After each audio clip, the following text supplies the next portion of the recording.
There we go. It's been a good amount of time. I remembered to actually run the ad break this time, so that's good. Hopefully that'll work out. Hi. Hello. Hello. Let's switch to game view in about 3, 2, 1, and bop. There we are. Hello. Good morning, or I guess evening, afternoon, night. Guys, I'm bad at greetings. I use good morning every single moment of the day. Anyways, hello. My name is Quimby, and welcome back to A Mayor's Paradise. The plan for today is we've got a lot of work to do here in the town. There's that pesky little time skip between season 1 and season 2. So today's goal is to get that stuff done. Get that whole time skip kind of figured out. So let's go ahead and switch out of the F5 view, put on the armor, or else I will probably end up... Honestly, chat, if I don't put the armor on immediately, I would likely just forget that I need to put on armor in general, and then I would die. And that's a fact of life. That's just a fact of how it is. Anyways, okay, so let's go over some specific plans for the renovations of the town that we're going to be doing today. Hello. Imagine? Oh, okay. I can imagine things pretty well. What do you want me to imagine? But hi. Hello, welcome. So the specific things that I want to do is I want to replace large amounts of, I want to make this, oh, hi, Mr. Malouk. I want to replace parts of the cobblestone roads with mossy cobble, just give it the illusion that it's been around for a while, it's been getting a little bit older. Stuff's been going on with that. I want to get rid of some of these middle houses because I want to have an unobstructed view of the road, the Victorian style houses. A nice lived-in look. Yeah, we gotta get the lived-in moments out here. Then I want to add vines to the other tenements. Just give the illusion that stuff's been going on here. That nature has accommodated to these buildings and has started, the forever nature reclaims life, trying to break down all the things, etc., etc. You know how it is. I want to finally put in the top windows over here for City Hall, because it's been literal ages since I finished the main section of City Hall, and it just needs windows, chat. It just really needs the windows very badly. And then if I have time for it, I'd love to put in some daylight sensing redstone lamps here to act as the street lamps in the area. Again, we're going for a more urban kind of look for season 2. We want this place to feel like something's been going on in this place over the past few years. But can I sleep, please? Tri-seat steak sleeps. That's lovely. I need to get another shovel today at some point. That'll happen at some point. Okay, but to start with, let's go ahead and start with getting a shovel, because I get the feeling I'm gonna need it as time goes on. Let's see, I've got my diamonds in here. Oh, I've got one singular diamond. That's great. Yeah, because Timmy the Toolman Taylor, the toolsmith that we were previously talking to get our shovels, has disappeared into the universe somehow. And I have no clue where he's gone. We've got like weaponsmith and we've got armor, but no toolsmiths with shovels. So that's lovely. That's really, really fantastic. That does mean I need to make a quick trip over to the village over there to get an Unbreaking 3 book, because I would rather not have a shovel just hecking die on me. Oh, how's chat doing? Sorry, I've been just chatting about plans for the village and such. Haven't really checked in with you guys this morning. I hope you're all doing well. Oh, I remember sorry, hold on. Turned it down yesterday for ease of things. Back to game. Sorry, just gotta get the 15 chunk render distance. because that way the flower farm will work. Remember, chat, it's about the flower farms. It's pretty chill when they close to the weekends, so that's feeling nice. Yeah. Although I have to admit, weekends tend to be a little bit less chill for me because that's, you know, when entertainment do be going wild. So yeah, I've basically signed away my weekends forever and ever. But you know, it's nice for everyone else to have a weekend, so that's good. Oh, chat, while I'm going along, while I'm just, you know, hopping through life, let's have that chat about method acting. I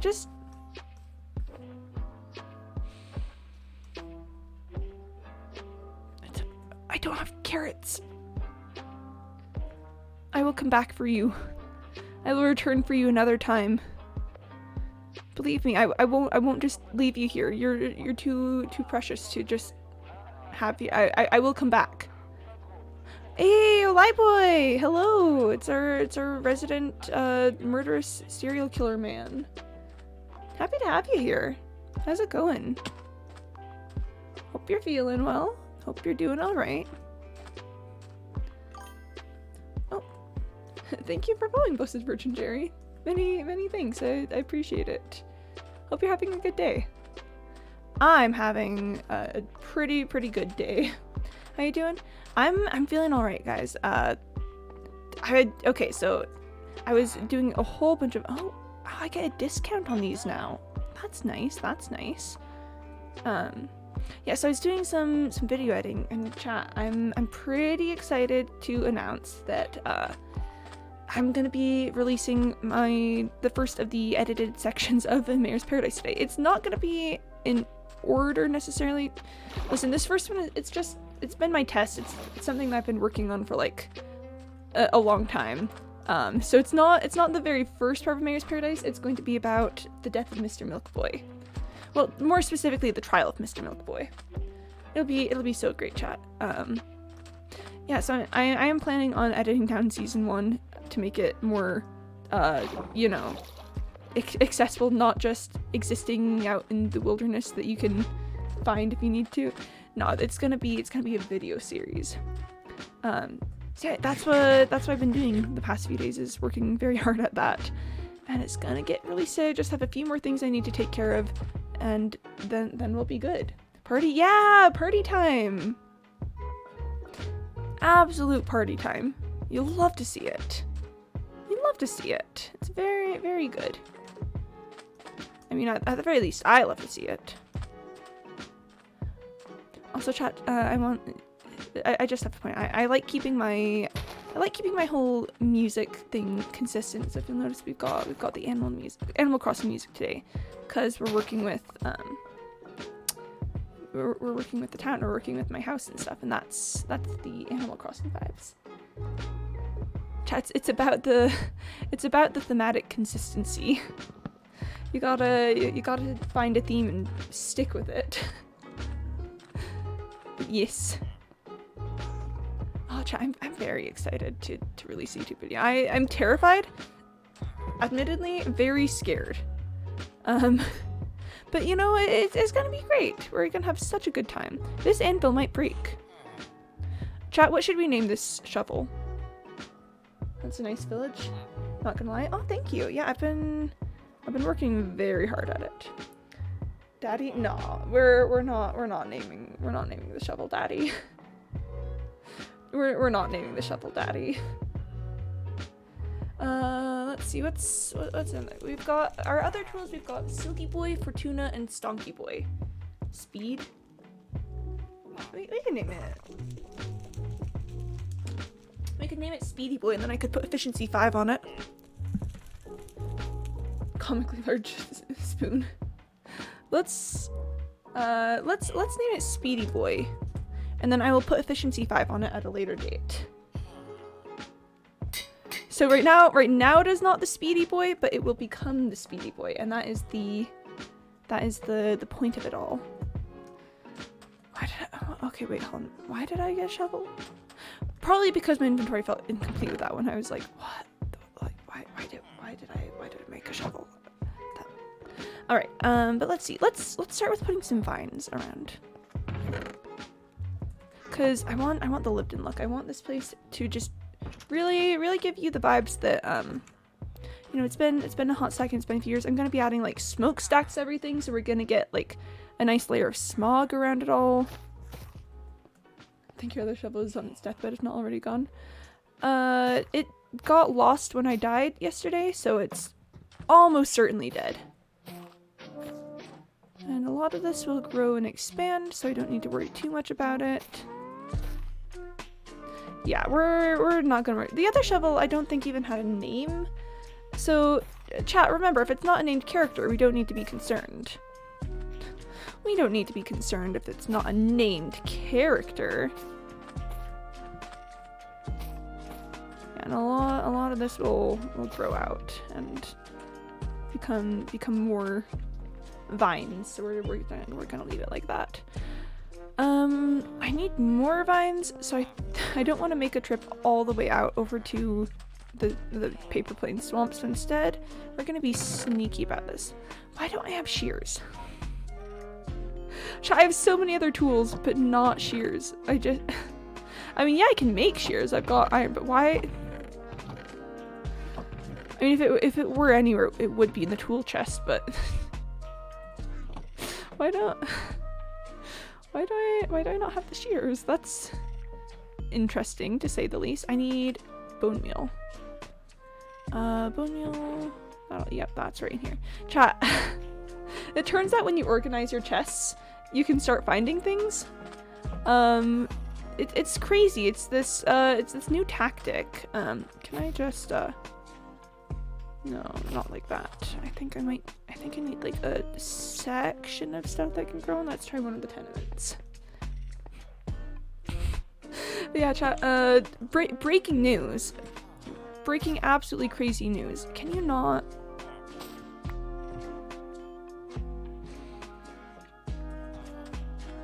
You know what we're gonna do, chat? You know what we're gonna do? We're just gonna head right out over here. Listen, I'm not gonna go too crazy with it. I don't want to lose too much of the aesthetic of the jungle, but yo, Gold Barrel Owl, welcome. How's it going? It's good to have you here. I am going just a tiny bit crazy. Not a lot. Well, we're not too far into everything. Do I need to? Oh yeah, I do. Okay, all right. Well, that would have been good to know. Oh, the pointing seagull. Oh, that's such a cool emote. Chat, I am probably a little bit unhealthily obsessed with all the emotes that you guys use. I just, every time I see any one of them, I'm like, oh, that's so cool. So if you ever have the desire to send, like, to use emotes in my chat, please do, because I will look at them and go, oh my gosh, that's the coolest thing. That's so crazy. Wow, look at that emote. Look at him go. Look at him being the emotes. We are just collecting a lot of these right now. It'll grow back. The vines tend to do that. They tend to go. Look at that. And it's getting late. We gotta go sleep. We gotta go sleep. See, chat, so this is also this is actually also a very sneaky tactic. Because it gives my nether wart time to grow while I'm, you know, in town having it in loaded chunks. Because I'm in desperate need of so much nether wart. Like, you've seen the specs of my house. Grinding to join SMP? Yeah! Yeah, we love you. You gotta go on the channel points grind, you know? Here, I gotta drink some water. I gotta get the liquid.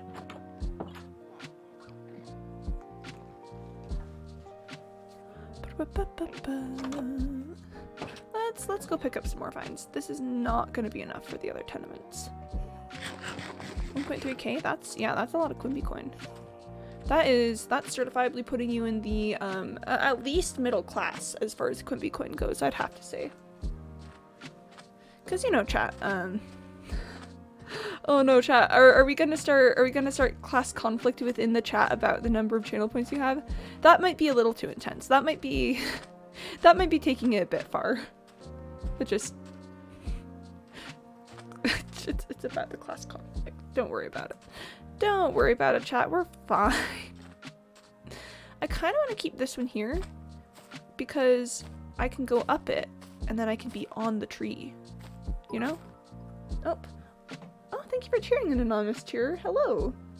Many thanks for the 5 bits. I appreciate it. Thanks. That was nice. Oh, chat, that was so sweet. But look, chat. It was you, Ally Boy? Oh my gosh, I've been bamboozled. Chat, I got. Oh my gosh. That was... I don't know. How do you even respond? How do you come back from such an epic bamboozle? I don't know if I will survive this. Okay, but also I'm at the top of this tree, and that's very nice. Crazy? Yeah, not. Gosh. You people in chat with your anonymous cheers and your being nice to me, like, who do you think you are? Who do you guys think that you are? Come on. Like, seriously. Me? Oh. Well, that would make sense now, wouldn't it? I'm sure that that's fine. I'm sure that'll grow back. Yeah, not gonna worry about that one bit. I will worry about you. I will get you. You're me? I thought that was me. Oh no. Oh, chat. There's an old movie. I don't remember the title of it. I don't remember like. No, I mean yeah no. So chat. I don't remember like anything about this movie except for one thing. Wait, does it work here? No, it does not. The one thing I remember about this movie is this just like one iconic scene in which they're all in court for some reason. I don't know why all the characters are in court, but the judge goes like all right person, like come forward, state your name, and this guy says I am Hugh, as in I am H-U-G-H, Hugh, like I am Hugh. You are me? No, I am Hugh. And it's just that's all I remember about the movie. Like, I've got no other recollection of anything about it. But I am Hugh. You are me? No, I am Hugh. And it's so funny. It's like, the guy's name is Hugh. I don't know why it's so funny. It just, you are me? No, I am Hugh. I love it. I love it. It's just ridiculous. Absolutely ridiculous. Yeah, no, it's a good... That's all I remember about the movie, and I'm... Honestly, if there's one thing I want to remember from any movie, it's a scene in which someone's name is Hugh. See what I tell you, chat? What'd I tell you? Vine's gonna expand. Alright, yeah, let's just get some... Whoop. Yeah. Just spread the greenery. Let's get some lived-in vibes. I have the hiccups. I am hiccuping. Not in a silly way. Japanese person whose name is you and it's pronounced as you would expect. Oh, bless. I'm sure that did not get confusing at all for the people who were not Vietnamese. Bless. That. Oh, you love to see it. You love to see it, chat. You love to see it. I love to see it. I don't care if you love to see it. I love to see it. You just realize that you've got to be careful about specifying, like, talking about you as in, am I talking about you the person, or am I talking about you as in the group? You as a group. Oh gosh. I'm gonna go pick up more vines, but oh, chat names. Names. They certainly are a thing. Oh, chat. We should have our talk about method acting today and why I disapprove of method acting. Oh, I messed up there. It's like, hi, my name's Quimby and I disapprove of method acting. This one just keeps coming back. That is a persistent vine. Ugh. Okay, so method acting, chat. Yeah, today is the day. Let's have a bit of a talk about method acting. So first we kind of need to get into what is method acting, what isn't, what sounds like it's method acting but actually isn't.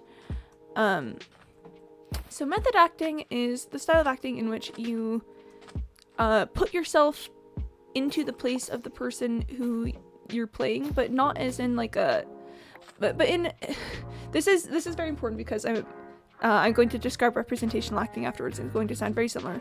Method acting focuses more on like kind of convincing yourself that you are the part that you're playing, which might not make a lot of sense. It's like okay, I wanted to make sure I wasn't stopping that from growing. It's like how to describe it. If you are a method actor, you might tell yourself, I am this person that I am playing. Even though you know logically that you are not that person, you tell yourself that you are for the sake of the part. And that, chat, is why I don't approve of method acting, because that can be pretty dangerous. Normally it's just kind of fine, like, I don't know, you're telling, most people are not too bad if you just tell yourself like, oh yes, I'm this, like, I don't know, 60s suburban housewife or something. That's chill. Like sure, you do you. You're not that guy, pal, you're not that guy, trust me. Essentially me. Essentially me whenever I hear anything about method acting. But that can get dangerous when you play, you know, more kind of out there people. The case in point that I would like to bring up, and I want to do it very respectfully because I don't want to, like, I don't know, speak ill of the dead or anything. Heath Ledger playing the Joker. That part absolutely destroyed him, and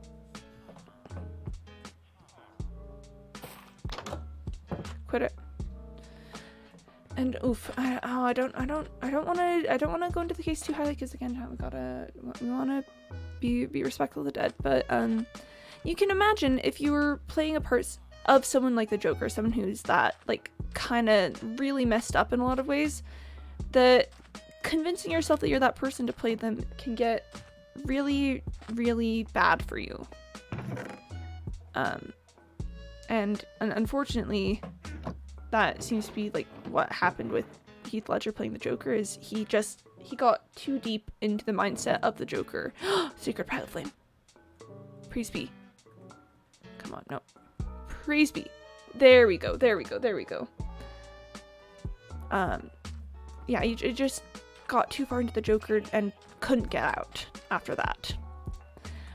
This is different from representational acting, which is the more healthy way of doing it, and the way that's taught by most people. It's often called the Stanislavski method. Yeah, so that's the silky shovel. We've got Speedy Boy here. Okay, sorry, getting distracted by literally everything. So representational acting, at its surface level, sounds a heck of a whole lot like method acting, because representational acting involves 1.4K now? Nice. Representational acting involves looking at the circumstances of a character's life, you know, their past, like, where did they come from? What kind of person are they? What sort of upbringing did they have? Why are they here? What are their motivations? What do they want from this? And then finding the best way to, like, represent that. And it sounds like, on the surface level, it kind of sounds a lot like method acting. But the difference is you're not telling yourself, I'm this person. You're telling yourself, if these circumstances occurred, this would be how that could be portrayed. So again, it's not like putting yourself into the place of the person. It's learning about their situation enough that you can understand it, and then from there, like, playing that part. And that last part is where it gets kind of tricky, because it can seem like, oh, but then it's like, if you found all those things about them, you're basically just saying that you're them, but you're not. You're not saying that you're the character. You're just understanding the circumstances and then portraying them properly. there's a level of detachment in it that makes it much safer than method acting, where at the end of the day, you're very aware that this is not you, those things that you're experiencing, those thoughts that you may be delving into to try to explore this, that's not you. That's the character, that's the, you know, the things that you're doing to make it seem like you're that. It's complicated, chat, and I'm not an expert on it. Oh my gosh! Oh my gosh, it's fun. Is that? Oh my gosh, is that Squashbee? Squashbee, what are you doing here? Squashbee. Oh my gosh, chat, I can't believe Squashbee is here. So there's all the separation between reality and the movie universe. Yeah, that's the main point with representational acting, is that you know, there's enough of a separation that it's like, oh no, that's not me. That's the character. I personally would never do that. That would be the character. And again, you're also just like not telling yourself that you're that person. So, you know, a lot of times you won't end up thinking like them. You just did gone squash. Oh, Squashbee. Squashbee do be like. Gotta watch out for Squashbee, everyone. Ooh, chat, I'm kind of thinking, so dealing with the mossy cobble is a good start. But I'm kind of considering adding in some, like, mossy bricks here and there. Just to get some, you know, like, get some more textures going on around here. Oh, that just kind of catapulted its way out.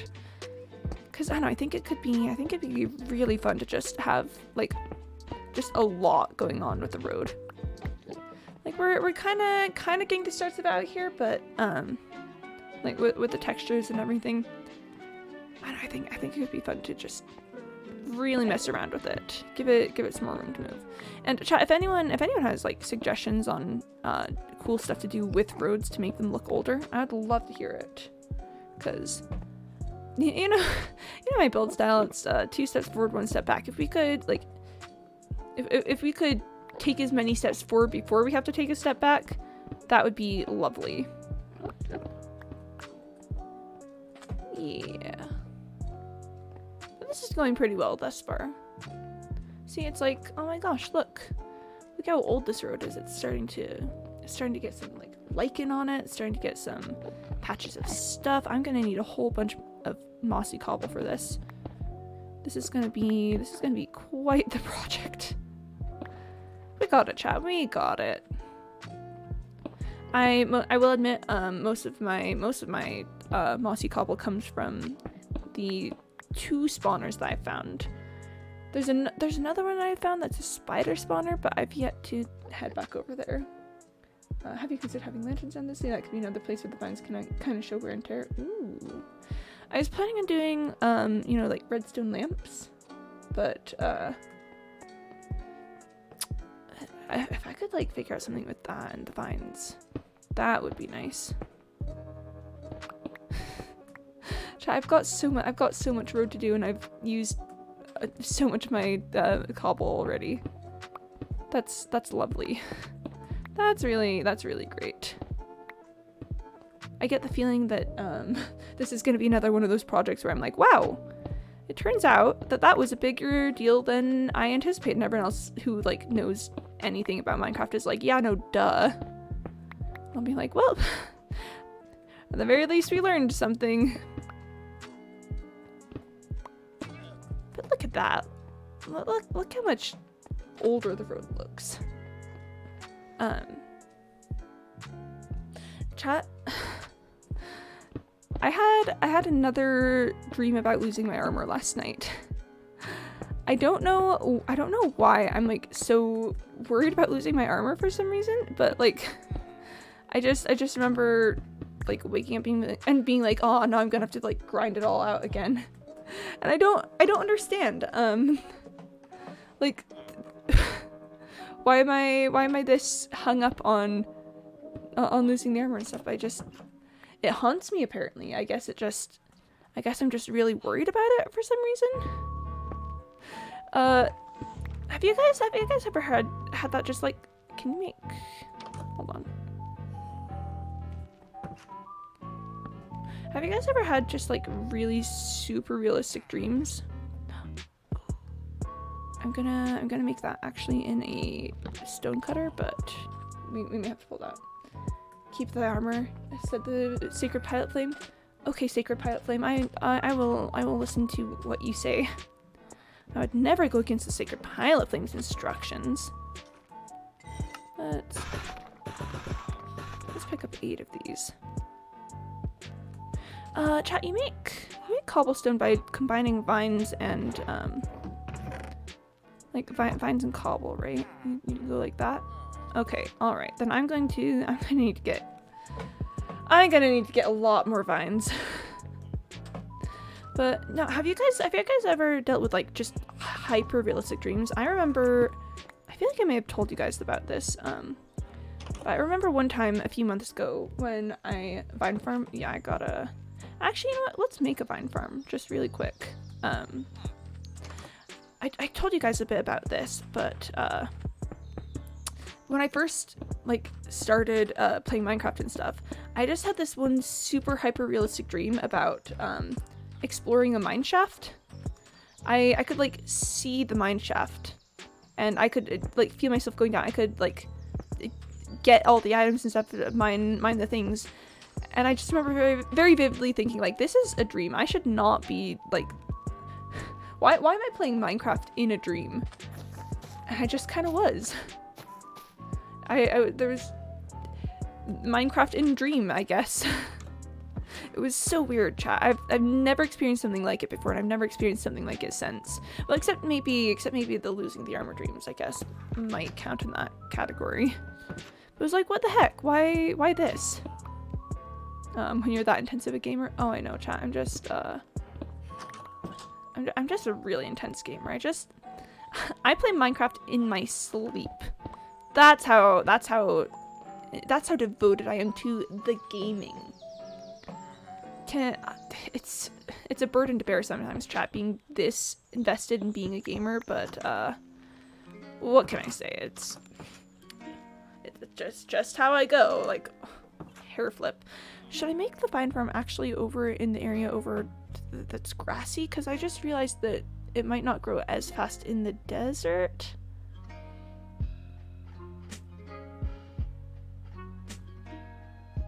But I kind of like having it close.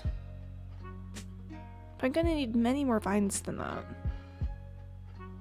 Chat, that's a thing to worry about when we've run out of mossy cobblestone, which will admittedly happen soon, but it hasn't happened yet, so we don't really need to worry about it.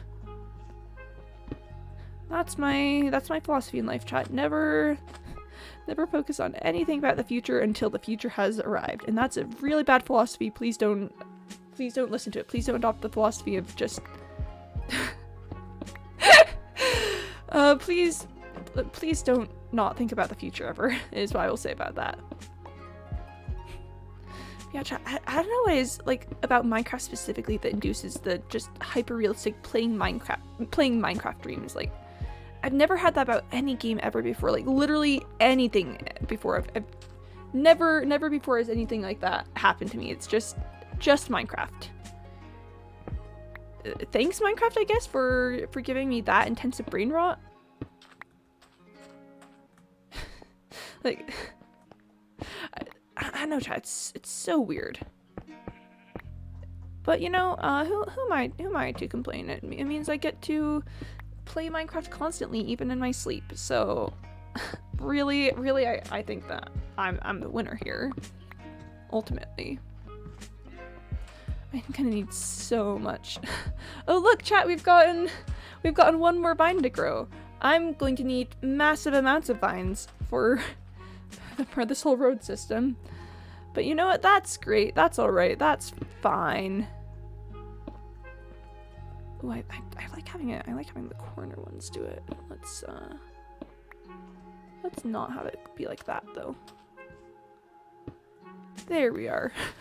For a second I thought that cobblestone stair just disappeared right out of reality, and I was like, no, cobblestone stair, please.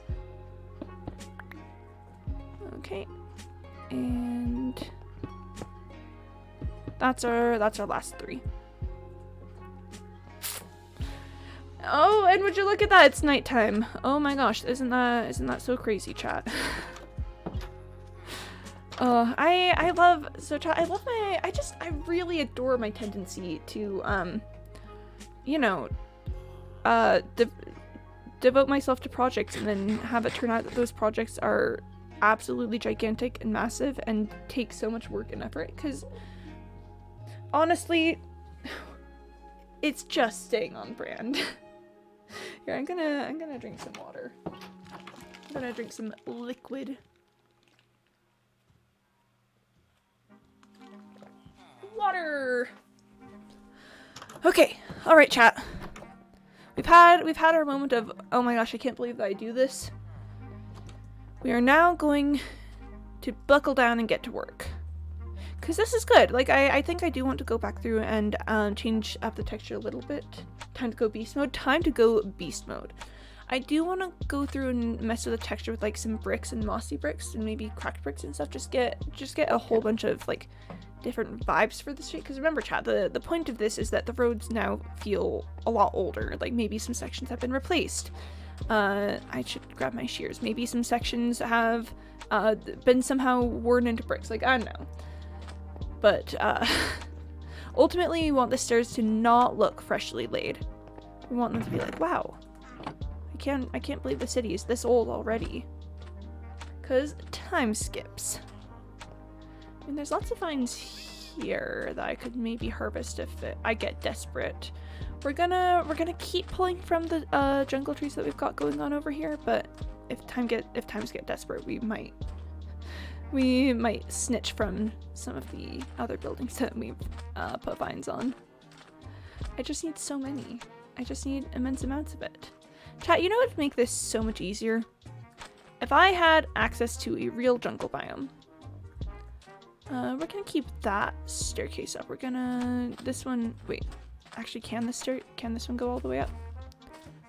Because I want to have at least one that means I can make it to the top. Okay, yeah, we're gonna leave that one. Whee! I've completely forgotten what I was talking about, which is also on brand for me. Jungle biome, chat. This would be so much easier if I had access to a real live actual jungle biome and not just my own desperate musings. You know what I should do? I should like get another jungle tree. I should like get some saplings from one of these and then just make another jungle tree right out there. That'd be kind of nice. Oop, almost left a vine there. Every time I say vine, I will admit to thinking about you know like vines, like the old app and stuff. Just like vines. Vines. You know what? We're gonna strip this this trunk a little bit. Cause what are the vines doing there anyway? I don't need them to climb up. I can climb up on the ones on the leaves. I don't need this. I'm gonna need so many. Today is going to be an exercise in resources. I have resources. Maybe I should take a moment to chill and work on my house at some point. You know? Maybe I should just No, you don't? Oh, no, I don't. What? Oh, no, I don't have resources? Cause, oh, but you can't expose me like that. You can't just tell the whole world the truth. Oh, Lieboy, are you exposing my actual lack of resources? What? How dare you? How dare you tell the people the truth? Don't you know that I'm a politician? The people can never know the truth ever. The people will never know. Rip you? Well, there's that. I've been officially ripped, so not much I can do about it at this point. That's kind of irrefutable. Here, let's just. Ooh, nice. So now we have access to both of these. Yes. I want. Oh, that's like a stack and a half. which will get me about a stack and a half of these. I'll take it. I'll take it for now. I will take it and run with it. Bah. Bah. Then maybe, just maybe, the other ones have had time to grow.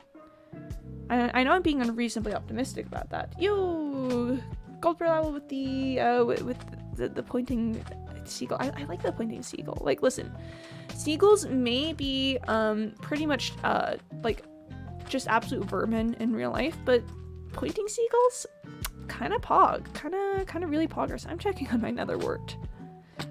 Oh, this looks like it's coming along nicely. I'm not quite ready to harvest. I want to give it a bit more time, but we'll harvest soon. Soon, chat, we will harvest. We'll go in and we will reap the bounties of our patience. But for now we will place the cobblestone.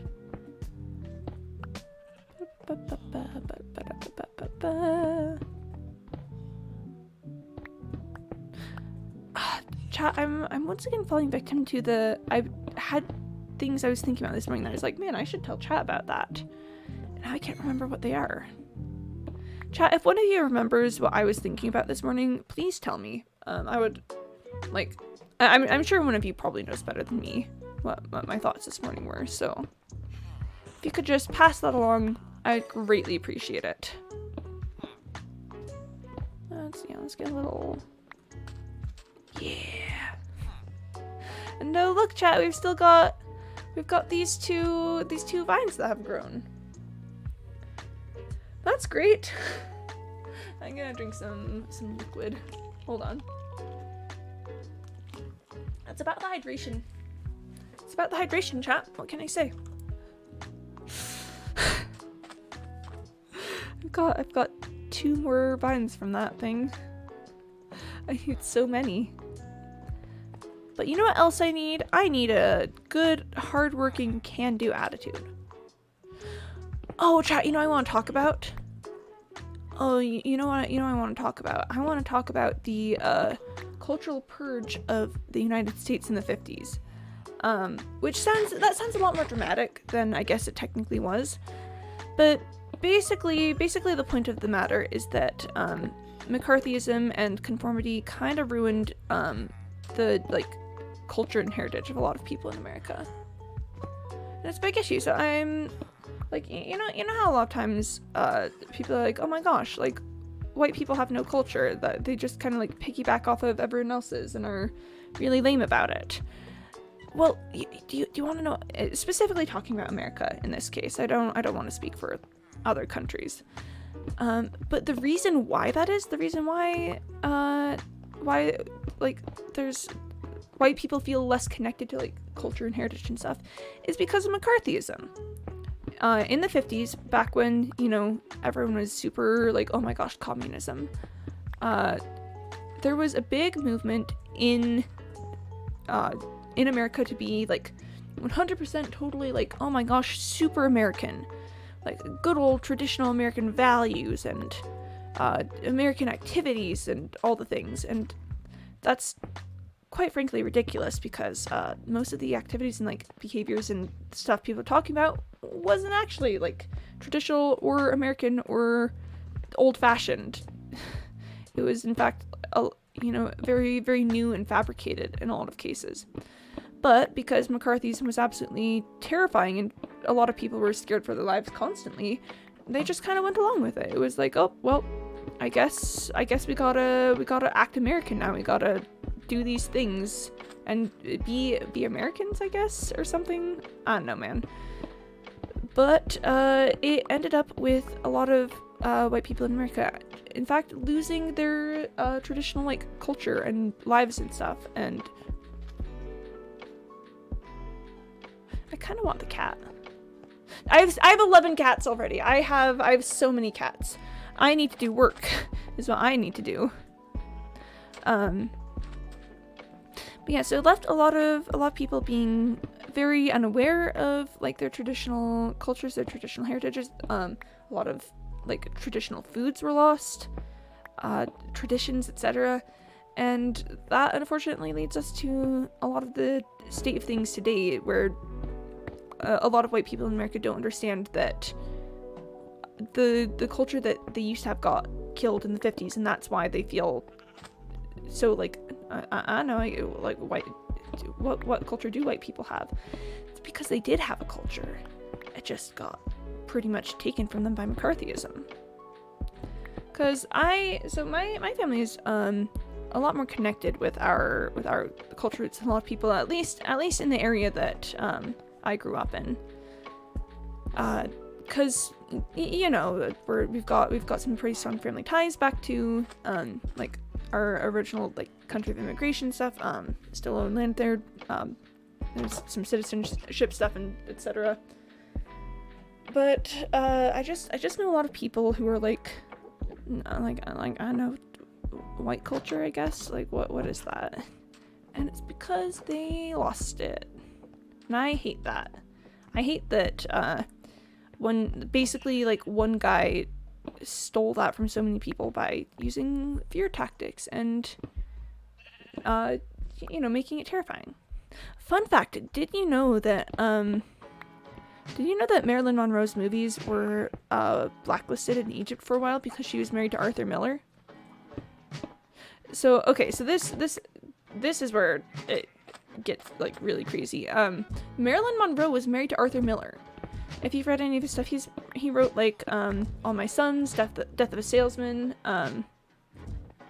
you know, a lot of really great modernist classics. But he was Jewish. And so when Marilyn Monroe married him, her movies got blacklisted due to you know, tensions over like Israel-Palestine kind of territory stuff. And we're not gonna get into that because again that is way beyond my pay grade. But I think the funniest part of all of it to me is that Marilyn Monroe was married to Arthur Miller. Like, I don't know, I just hear that and my brain says no. Like how on earth did Marilyn Monroe, like the symbol of like the 60s and stuff, not 60s, 60s, she was like 60s 50s kind of time, right?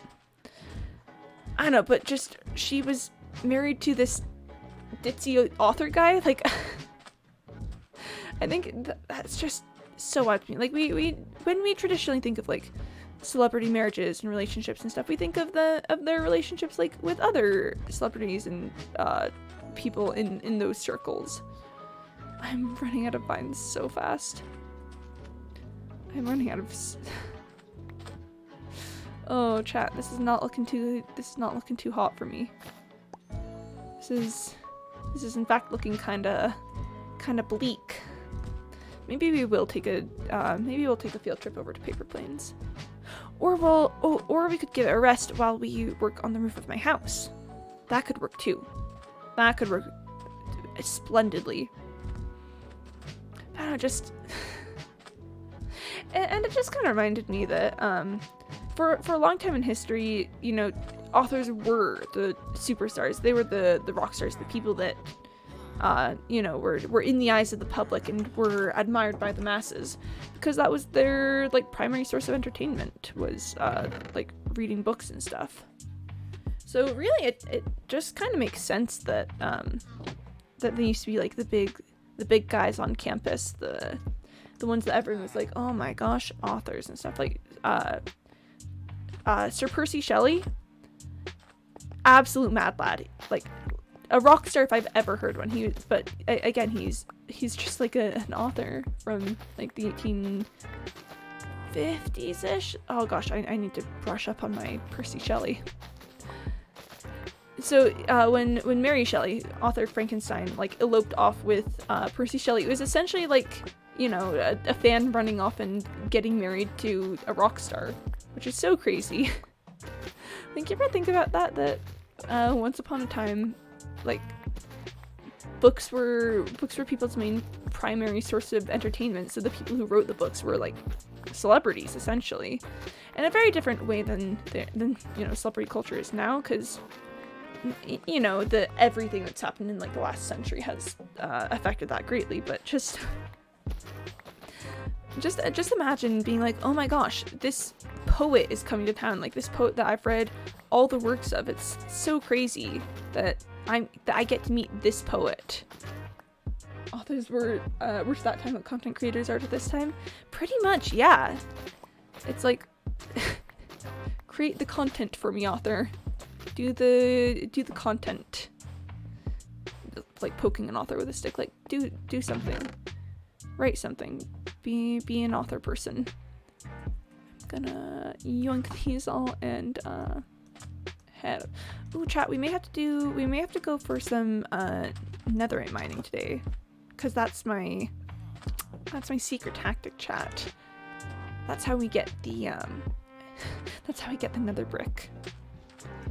Ooh, my house needs a lot of work because I need to add in like arched sections here, and that's gonna be wild. Another word in your hands look like berries. I mean, yeah, it kind of does. Netherwort really do be kind of looking like berries out here. Gosh. Thanks, Netherwort. Thanks for looking like berries, I guess. You did it, Netherwort. You got us to say that you looked edible. This is not enough to do anything with, chat. Look at this. I'm gonna get like I'm gonna finish like one rotation around here, maybe. And I've got so much more to go. Ah! Please forgive me. I did not mean to place you there. Chat. Do you think netherwort is edible? Like, I don't know, I was just thinking about it. I mean, we put it in potions and stuff. And I don't think you can just, like, chomp down on it. I don't think you can just, like, yes, eats the netherwort, but, like, kill a dragon for a tall house.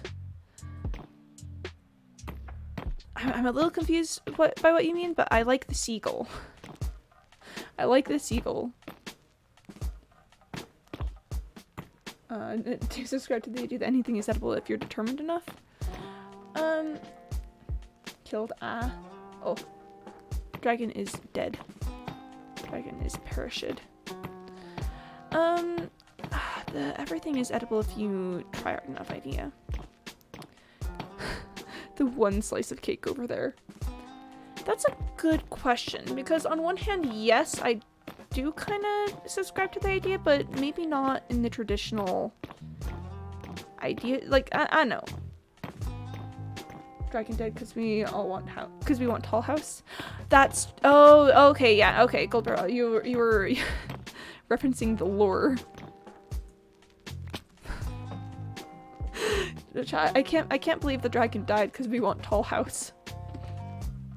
I can't believe this this majestic ancient creature died because I said, no, I want my house to be tall. No, I refuse to have short house. Now this guy lures. Yeah, this guy lures. I think we gotta do one more and then maybe we can start going up. Cause this is gonna be a gentler. This slope is only gonna be about 3 blocks tall. So we've got 1 and then we're gonna have like 2 and 3. So I need to space out my layers well enough that it doesn't look weird, but that I can still, you know, not have to shove too much height in there. Hold on, let me just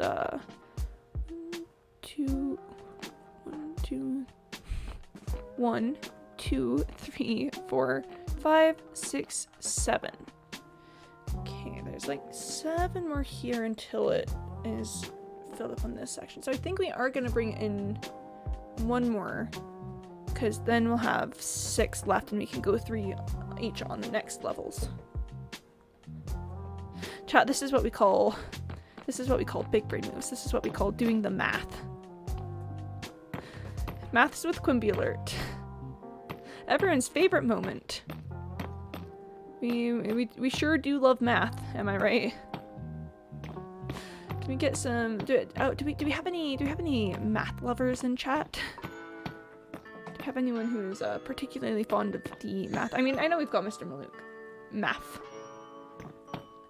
I'm glad that you feel comfortable enough to tell us how you really feel, Gold Barrel Owl. I'm glad that you can share that in this space.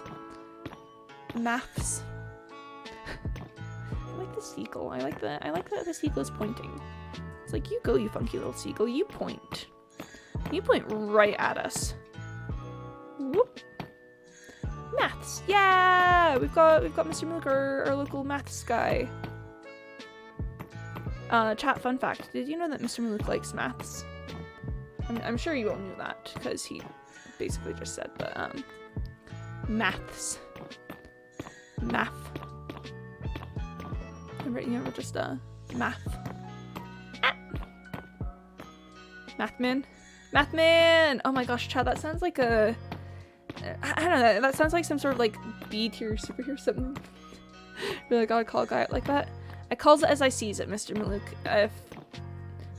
Like, maybe you should consider, that if you do not wish to be called, Mathsman, maybe you should, stop liking math. Let's try to do like maths and I don't mind being called out. Yay! That was a good MLG, chat. That was clean. That was really nice. Ah. Let me sleep, please. Yeah, I can sleep! Oh, chat, glorious day. Glorious, wonderful day of sleeping. I need to drink water.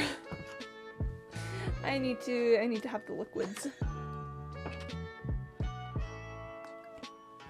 And oh, chat. Thinking about it, yeah, the dragon really did die because we want a tall house, huh? Oh, chat. I feel even worse about that now, actually. I feel not great about my decision to kill the dragon because I want tall house. Why did I put my shears away again? I still need those, actually. Cause I gotta collect the vines as they grow. Pew. Pew. I've got 12.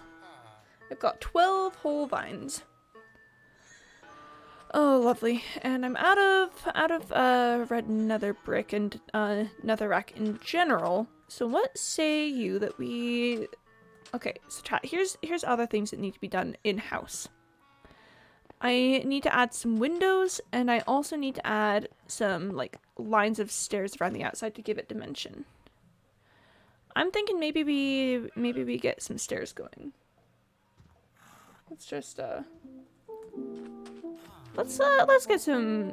Did I say stairs or windows? Let's get some windows going. Oh, my dog is barking. Hi, dog. How's it going, dog? First things first, though. I want to go in deep. The dragon died because he wanted a tall house, but pig threatened you with law written in the 1500s, and another law from the 1500s gave you a get out of trouble free card. I hate that that's more accurate. I hate that that's more accurate than dragon died because I wanted a tall house. Oh, no, Chad, I actually love it. I love that that's why the dragon did not die because I wanted a tall house. Dragon died because pig said no tall house. And I feel like that's a much more valid reason to kill a dragon. Oh, Chad, I can't believe the dragon died because a pig said, no, you may not have a tall house. I remembered that this was going to be a balcony section, and then I started making a balcony section. And that's my feelings on that. Let's do the same on the other side. Pig really did say, no, you cannot do this because of law from 1600. And I said, curses foiled again. Okay. This looks to be the same parallel.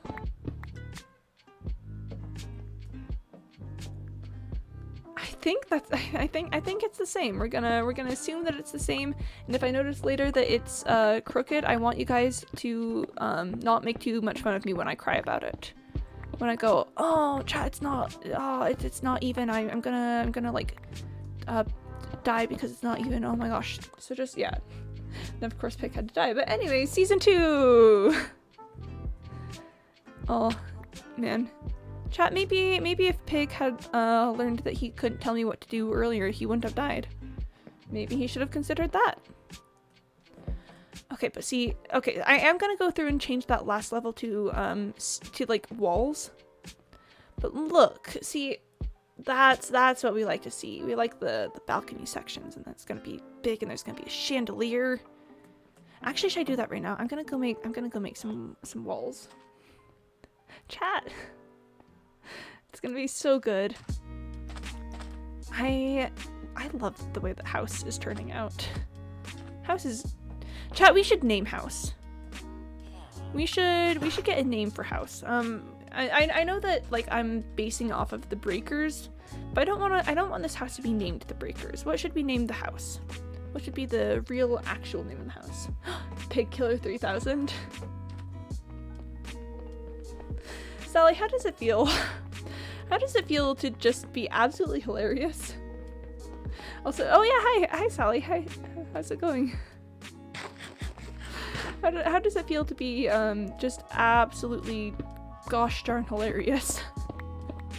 Pig Killer 3000. Technically, it's also a Dragon Killer 3000. See, look. Now we cannot jump over here. We cannot fall off of there because there's a barrier preventing us from falling down. I know that I made too many I know that I made too many walls, but we're gonna use some on the balconies on the 3rd floor, so it'll be all right. But yeah, hi Sally. Good to have you here. Fun to have you around and to hear your very, very inventive names for a house. Oh, chat. Sorry, I gotta go down and look.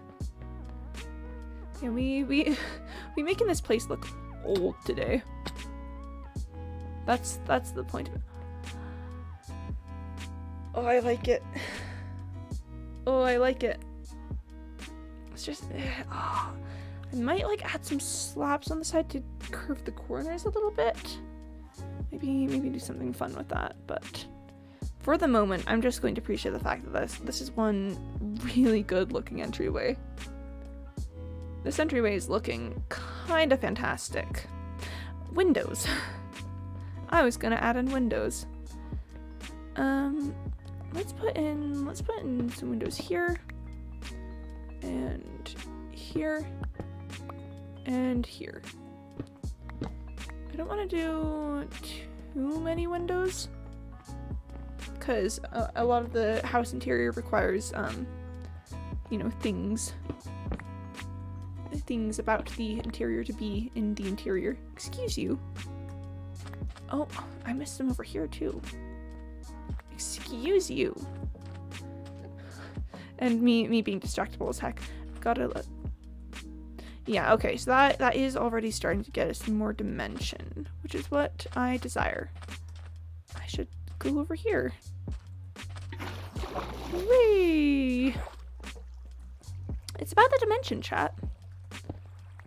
Well, technically it's about the aesthetic. But dimension is part of that. Yeah, let's get one more round of windows on each side.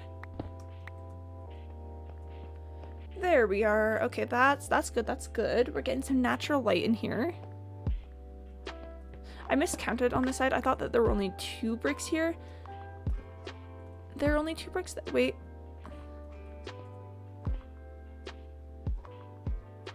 Please tell me. Please tell me I did not miscount this. 2, 3, 4, 5, 6, 7, 8, 9, 10. Oh no. 1, 2, 3, 4, 5, 6, 7, 8, 9, 10.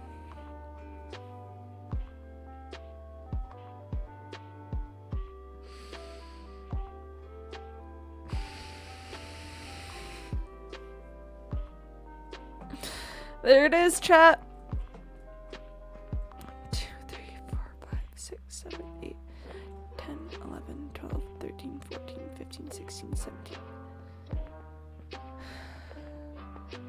It's uneven. All this time. All this effort. everything that's gone into this house, and it is uneven. Chat. I'm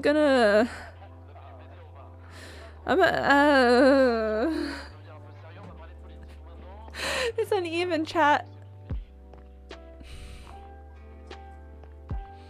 It's uneven. All this time, all this effort, all this sacrifice that we put into this area. It's uneven, chat. I'm keeping it because it looks worse. Like, oh, chat. Oh, I cannot believe. In the words of Jack Skellington, I can't believe what's happening to me, but this is considerably less like my fantasy. This is, it even looks kind of uneven now that I get a closer look at it. Oh, chat.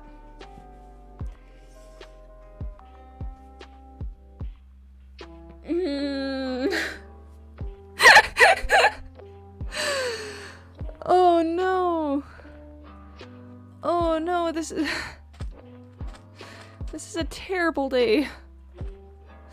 I could go through and like move that wall over one. I could do that. I could expand it by one. And I think I'd only have to do it here and on the top floor because the second floor doesn't have the like balcony area. Chat, what if we do that? What if we just what if we go insane for a hot second? What if we just I hate this. I hate everything about this. I cannot believe that this is what did it. This is, I'm gonna have to get slabs to fix this up.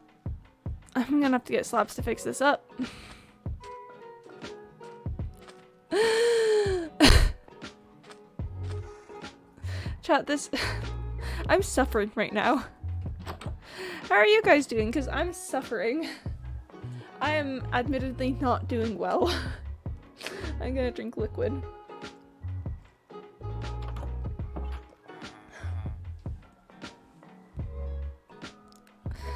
Let's go pick up some slabs.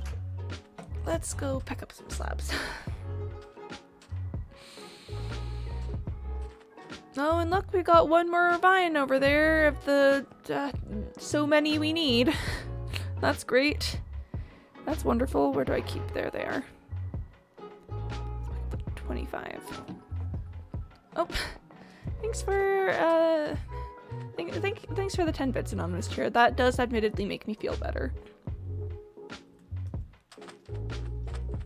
That right there makes me feel a bit worse, but that's easily taken care of. Oh, that's fine. Okay, no, many thanks, Anonymous Chair.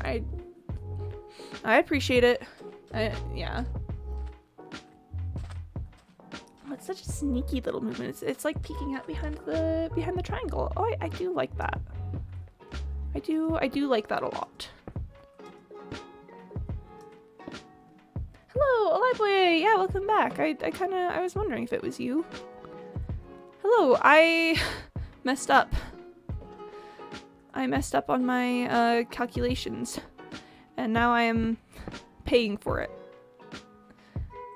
I'm paying for it. Life doesn't discriminate between the people who can count and the people who cannot. It just takes and it takes and it takes and it takes. And that's my feelings on that. I cannot believe that this entire time this was one off. I cannot believe it. I'm gonna have to do this on the 3rd floor too. I'm gonna have to go up there. I'm gonna have to look that area in the eyes and say, you are incorrect and I need to change you. Well, at the very least it got fixed. Quimby's really going through whole character arc because it was like miscalculation. I am, Sally, that's the thing, I am. Oh, I have to do it on this side too, don't I? I have to do it on this side too. Cause, ready? Watch this. Watch this. Let's just do a bit of a demonstration at how absolutely wrong this is. Come back, Mary Jean. Okay, ready? Watch this. Watch me about to suffer. It'll be great. Chat. I'll be suffering, and you guys will laugh at it, and then we'll get along great. It was one off, chat. Look at that. Look at that monstrosity. Look at that utter. Oh my gosh. I cannot believe this, chat. I am dismantling the heck out of this wall. It was one off the entire time. L, yeah. I will take the L on this one. I will drink that L right up. Pain. Chat, is this what true pain is? Is this what it means to experience true sorrow? I think this is what that means. I don't think I've experienced true hardship before this moment. Hi, Gold Barrel Owl, welcome back. I'm suffering. I'm suffering it. I love how everyone in chat is like, hi, welcome, and then I'm like, hi, welcome, I'm crying inside. It's just kind of tricky, chat. It's just a little bit difficult. That I spent this entire time thinking that I had not made any miscalculations, and now I have to go through and fix everything. At least it's not too difficult of a fix. At least it's just like one block off, and I only need to do the first and third floors for it. The closest thing you've experienced to this feeling is when our police chief died on Tuesday. Oh, no, you're right. That was rough when yeah, when Commander Dusk died. That was really sad. Sad Quimby moments. Chat, if there's a sad Quimby moments compilation ever happening in the works, you know, if anyone's ever like, man, I feel like making a compilation of Quimby being sad. Put this in because I can't think of anything else that's happened that tops my emotions at this moment. Well, at the very least, we've got windows. We've got some first floor windows going on out here. I'm gonna need to put glass in them. Chat, I've just come to the realization that I do not have enough glass for anything that I'm going to be doing recently.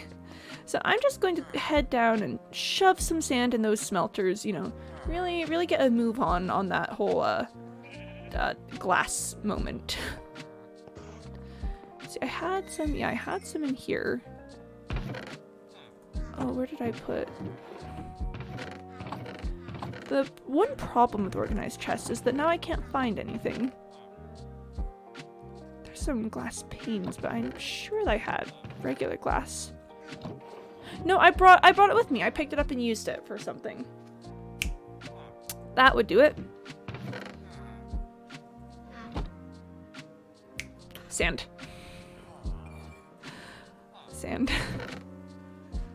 Let's just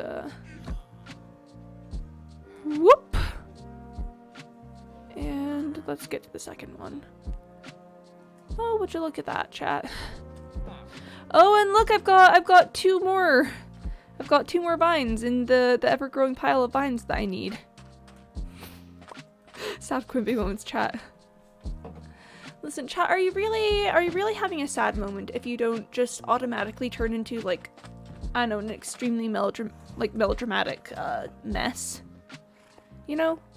Is that really truth? Are you really living your truth if you don't do that? I'm going to make an obscene amount of glass panes. I know that I was just over here. I wasn't thinking properly, chat. I wasn't thinking in the mindset of someone who's about to create an absolutely obscene amount of glass panes. I was foolish before, chat. I was not thinking things through properly. I wasn't aware of the absolutely obscene amount of glass panes that I was about to make. We're doing all right. We're doing fine. Yeah, let's just shove the glass there for now. Let's bop some of these in right there. Think bigger. Think so much bigger. So maybe the portal builds look nice. Yeah. More glass panes? Oh, I will. Once I get the sand for, I will. Yeah, no, I saw that yesterday. I was on the constituents SMP for a little bit, and yeah, it looks so good. It looks kind of magical, not gonna lie. It looks really good. But let's go place some things. And then we've got my portal here, where it's just like literally a portal standing in the middle of a fenced off area. Yeah, I realized that if I didn't close this off, then mobs could get in. No mobs in the house. That is the incorrect place for the mobs to be. And also, chat, just an absolutely obscene amount of glass panes. Should I make the windows 3 tall? Ayo! Cyborg! Cyborg, you missed me having an existential crisis. I miscounted on something in my build, and it proceeded to send me into a big ol' mess. Okay, but chat, discussion time. Do I make the windows 3 tall? I think I might make the windows 3 tall. They're just, I don't know, they're just looking a little bit off at the moment. But let's, okay, well, we're gonna test drive it here, and then we're gonna see how it looks.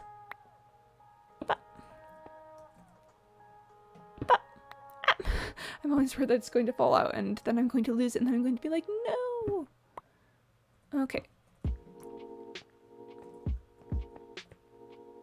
Yeah, that looks much better.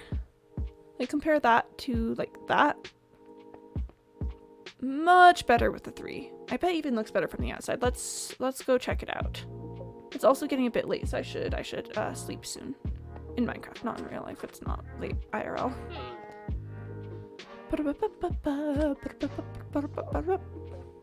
Yeah, the three windows look so much better. Yeah. And the house looks better with windows. It's not just like a box. It's a box with some flavor to it. We love a flavorful box. Chat.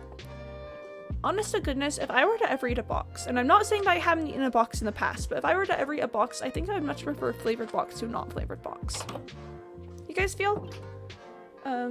It's just like flavored box is automatically superior to unflavored box, and that's a fact of life. I'm gonna drink some water real quick. Hold on.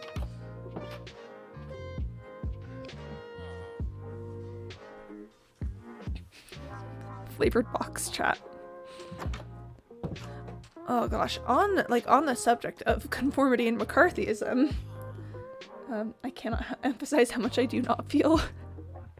What? Sorry, Ripper, you've never felt that? Flavored box.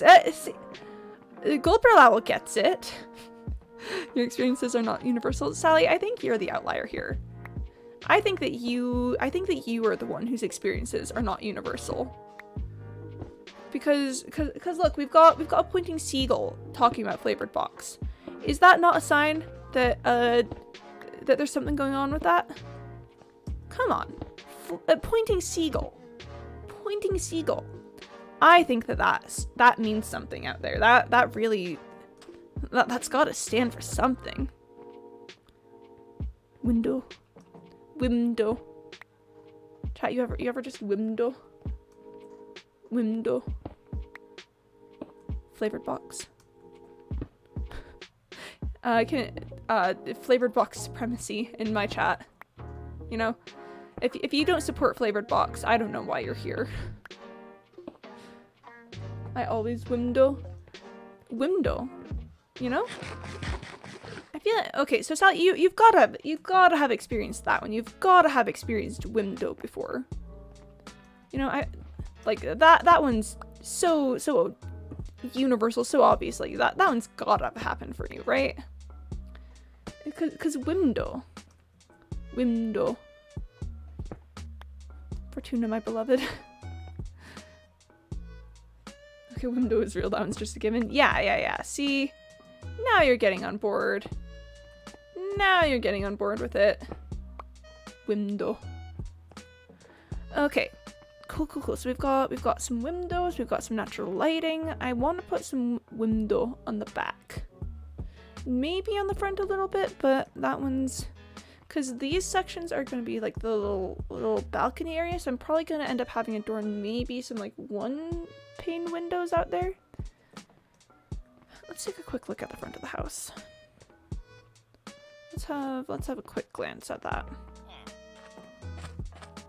Yeah, because this is eventually going to have like little archways there and stuff. Maybe on the edges out there though. Maybe I could do a little something right there. Because that's looking a little bit bare. Architect brain engaged. Architect brain go brr. Okay, what can we do here? What if we give it a 2 window? What if we give it two window spots?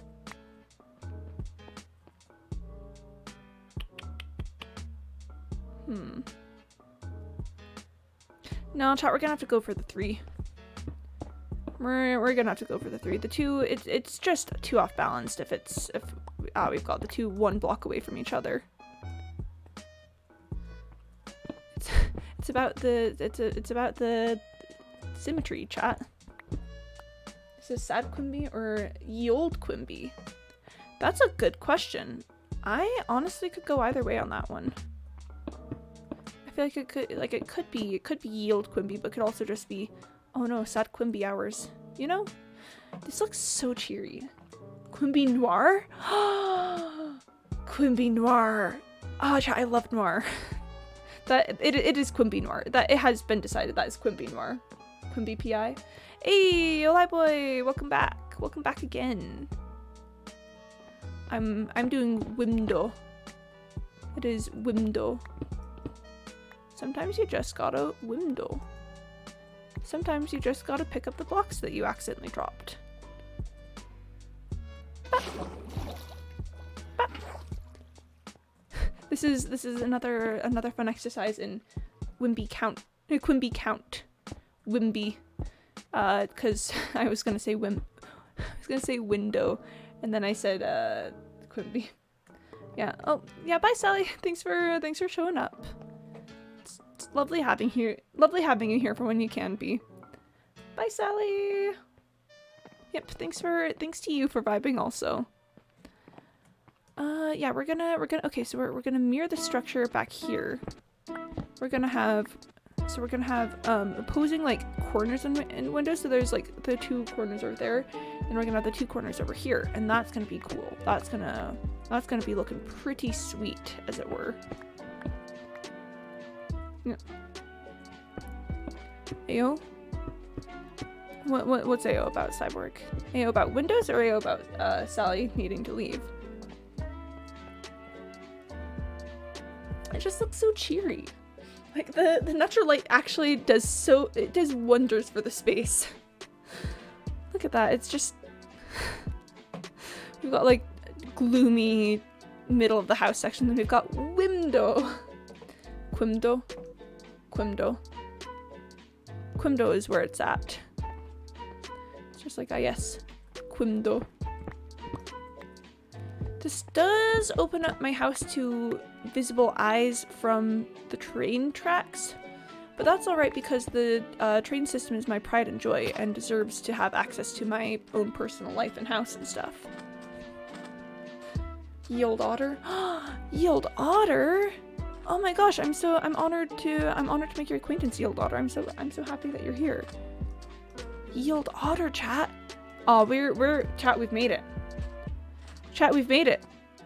Ye old otter has shown up. Like, I don't know if we can do any better than that.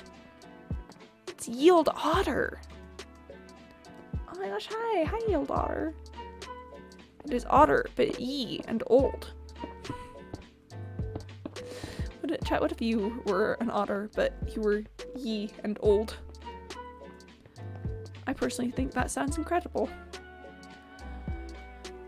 Okay, let's take a moment and consider some things. I do want to put some windows on the back. I'm trying to decide if I want to continue the pattern of just doing like every other-ish.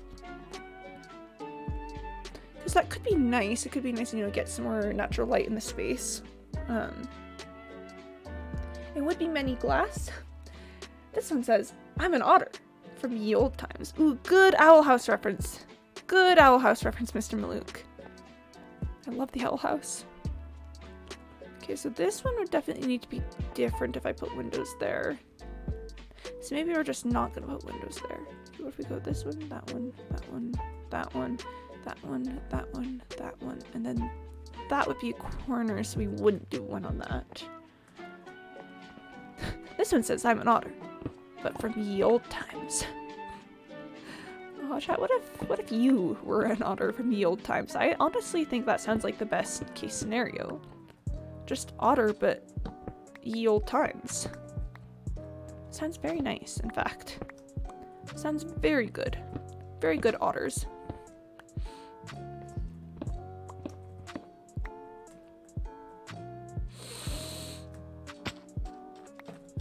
You didn't see anything, chat. You didn't see anything. We don't have a runaway. My stone bricks would never try to run away from me. They would just simply not do that. They would say, yes, I enjoy being here. I will not try to escape ever. And then that's what will happen. Window. It's so many windows. And it really does just open up this space so much. Like, look at that. It's just the space. The Owl House reference, though? Yeah, good Owl House references. Ah, chat. Owl House. Just anything Owl House. I go, yeah. Like, I know, it's just so good. And season 2 this far has been wild. Chat, I cannot express enough my adoration for the voice acting of Hunter in season 2. Mans is an actual teenager, just an actual teenage person having a voice. And I love that, because, you know, there's a tendency in, like, animation stuff to just go with, like, whoever can do the voice, and that's great. Like, that, it's opened up a lot of opportunities for people doing voice acting and stuff. Why is my glass count off? Because that's a different number than I've been working with. But there's just something so supremely special about having a teenage boy be actually voiced by a teenage boy. Like, don't get me wrong, like, other teenage boys in animation are fine, but just Hunter being so angsty, I love it. Oi, Cyborg, we do not permit, promotion. Yep, there we go, Cyborg. There we go. Yeah.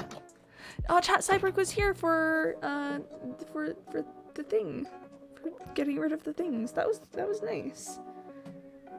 Man, Cyborg, doing your job. Cyborg, the mod, the myth, the truant. I mean, legend. Oh, Cyborg, please don't drop out of school. Do not do that thing.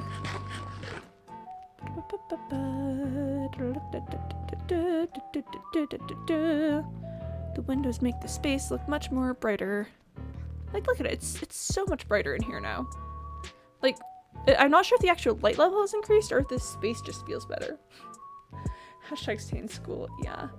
Cyborg is not allowed to drop out. We will clown on him if he drops out. Being a truant is good for you.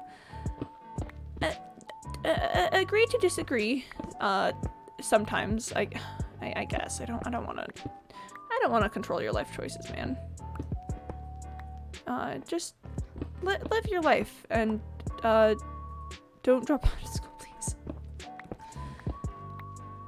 Cyborg, how about this? I'm fine with you doing whatever, so long as whatever is that you do. That's an odd number. So long as whatever is doesn't interfere with you, with you being able to be a mod for me, like dropping out would. A little rebellion is good, healthy even. Flynn Rider, chat. It's endorsed by Flynn Rider. I don't know if I can argue against that anymore. And if Flynn Rider said it's okay, it must be just fine.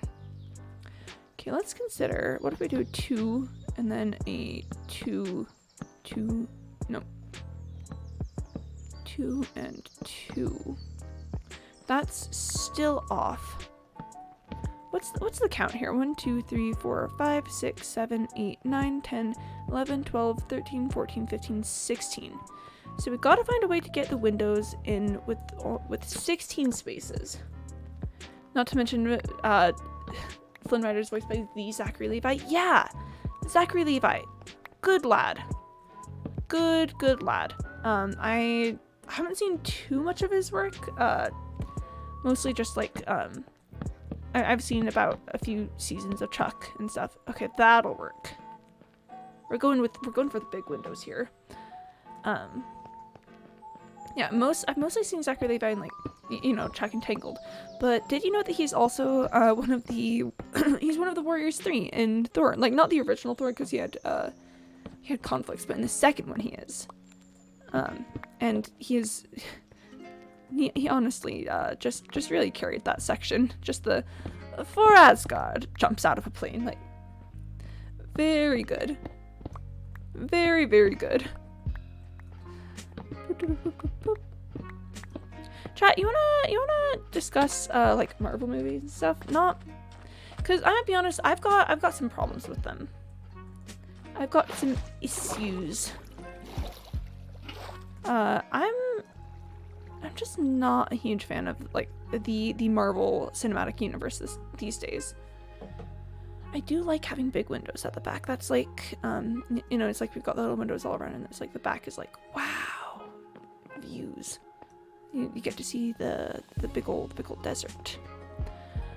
It's just, I had no idea who was there. That's when I remember the second Thor movie though. Oh, it wasn't that great. I just remember Zachary Levi. Remember 25 Quimby coin, not even here that much. Oh, bless. That's so many Cyborg. Oh my gosh. Chat, Cyborg is the 1%. No, Mr. Maluk is the 1%. Chat. When I have the S&P, I'll have a shop. What should I sell? That's a good question. I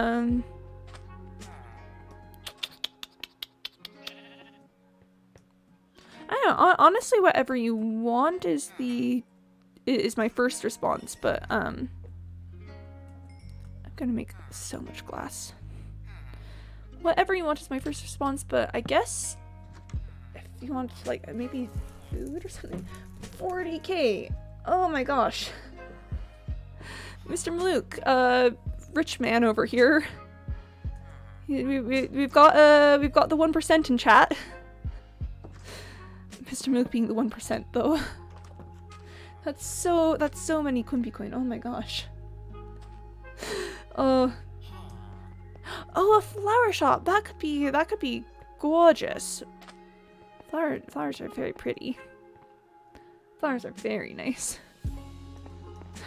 Oh, chat. I do want to let you guys know that from now on, Mr. Maluk should be considered the 1% and act accordingly. Bless. Gosh, ripped you guys. A type of sugar. Yeah, sugar for sure. That's what you've got. The sugar. I've helped keep in business in a lot of different clouds of eyes. Yo, that sounds wholesome. That sounds just wholesome.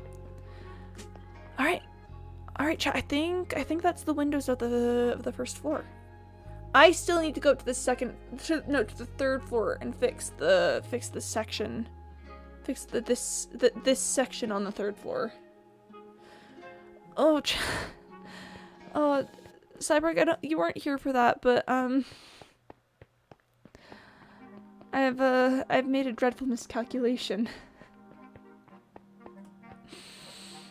This section is 1 block smaller than this section. It's subtle enough that you don't notice it. It's subtle enough that you don't notice it if you don't pay attention. But we started paying attention. We started paying attention, and it is, I am suffering. I am suffering heavily. I need to shift this all over one section. Just, I'm gonna have to move the ceiling. I'm gonna have to get another block to go over there. I'm out of red nether brick. I can't even get a block to go over there.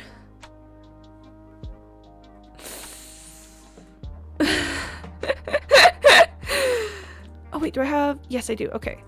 Wait, chat, are you ready for this? Are you ready for this? Are you ready for this? Bam. That safety regulations. Big giant hole in the ground. It's got walls around it. It's got walls. There's no more falling down for me. And we've got the balconies. Clean. Yeah. Oh, chat. Not gonna lie, this place is looking kind of good. I might even hollow out that section a bit if I want, like maybe hollow out, put another layer of walls there. I'm not too sure about that one because, like I know the whole stairs thing, maybe something about it. You're impressed by my builds? Oh, thank you, Mr. Malouk. I'm also impressed by my builds, mostly the fact that they work. But then, oh, let's go look at the side of the building. Let's go look at how the windows look from the side.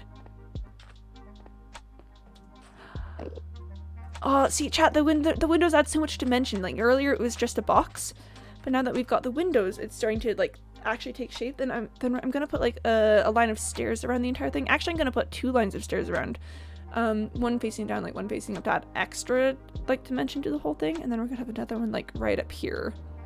Maybe only one up here to give it a sense of like increasing. So it's like down here we've got like the thicker stairs, and then up here we've got the like thinner line of stairs. I've got some plans. I've got some things, some thoughts in the works about it. Anyways, I think it's time to clear my inventory a bit and then go harvest my nether wart.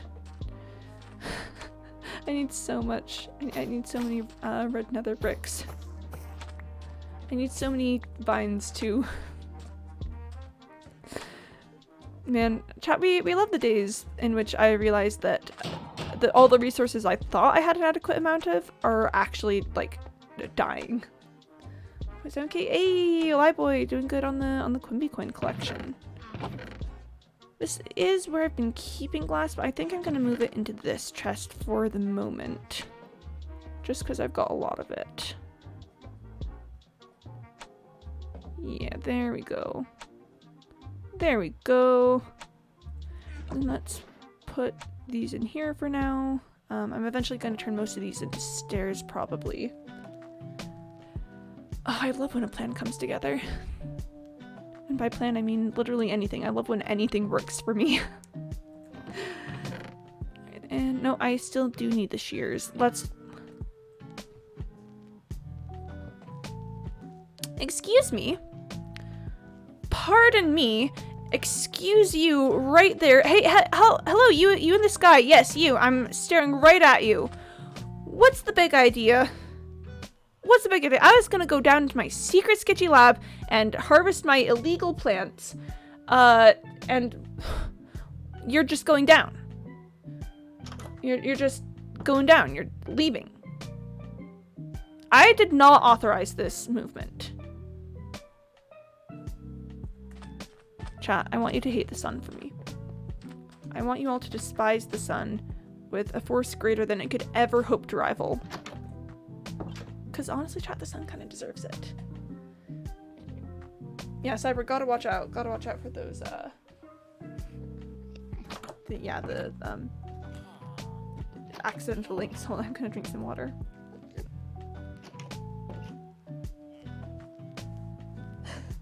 Look, man, I'm just subject to time. She's the one you should have beef with, not me. The sun. Okay, one more drink of water and then we're headed out. Liquid! Okay. Eat steak. Gonna have to get more steak soon. Luckily I've got a fair bit of steak. Classic sun move to blame someone else. I didn't even think about that, Mr. Mook, but you're right. The sun is being a little whiner baby who refuses to take responsibility for their own actions. I thought you would have been ready to harvest about now. I've been working on other things for so long. And yet here you are, unharvestable. Disappointing. Imagine liking the sun. Yeah, imagine liking the sun, chat. All my homies hate the sun. We all just despise it. The space is too close to the period. Yeah. Gotta watch out for that, Sai. But yeah, no, chat. All my homies hate the sun. We just absolutely despise it. The sun is terrible. The sun is not good. If you thought you liked the sun, you were wrong, because you are here now and we all hate the sun. You know, okay, so chat, I had some thoughts. Why do we leave our arms unprotected? You know? It's like if I was fighting someone and I was wearing this armor set, I just hit their arms. I just hit them, you know? Their arm. I don't understand it. I don't understand it. Not gonna be going on SMP on stream at this point, Alive Boy. Just I don't know, still trying to figure out my feelings on it exactly, but I do just mostly want to be like a fun hangout kind of space for the community in general, but I don't know, maybe it seems that there's lots of lore happening on the CSMP, so I might, like, I don't know, record some stuff there, but for the moment, we're just leaving it off stream. Yeah, I heard that there's, like, some Robin Hood kind of adventures going on over there right now. That sounds crazy. Y'all are wild. Or, oh, I'm sure they'd be happy to have you, Golden Barrel Owl. So my secret plan, chat, my secret plan that some of you are probably aware of, is to get you all into doing like improv and improv lore kind of stuff through you know, like the constituents SMP and things. Or becoming your improv gremlins. Yeah. I'll be a master pro killer. I mean, go for it. Go for it. Be a master pro killer. There's some insane chat there. Robin Hood and I asked who they're giving to. Okay. Said their self because they were poor. Oh, I'm gonna be honest, that's kind of a fun twist. That's kind of fun. I feel like I used to have so many more people who could trade iron. Chat, I might need to take a detour soon and you know, do some stuff about the population of the village. Excuse me. Because I don't know, I feel like I used to have so many more iron traders. I could trade like a full few rounds of iron. Now they're just gone for some reason. Villagers aren't supposed to be spawned though.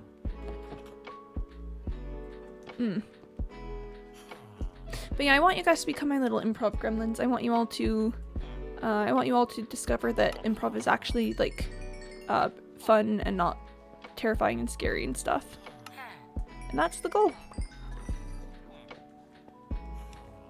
Oh, thank goodness Mason is still here. Yeah, my villagers just kind of started going weird a bit ago, and I'm not exactly sure what is up with that, but they're doing it. They're going for it. I think we've lost one of the Masons, because we've got Macy, the one over there, and then Mason. But I haven't seen the other Mason in a while. We're missing some, like, toolsmith armor type people. I haven't seen Clemens in ages. Where did Clemens go? Wait, chat. Okay, so I know we're in no lore times right now. Did Clemens get yoinked by the sheep mafia or something? Do you get more points for being active in chat? I don't think so. I think, like, as long as you, like, click the boxes when they show up, I think that's all that really matters. Oh, hello, up there. Hold on, chat. There's someone up there that we can, theoretically trade with. What are you doing up there? Villager, what are you doing up there? So many stairs.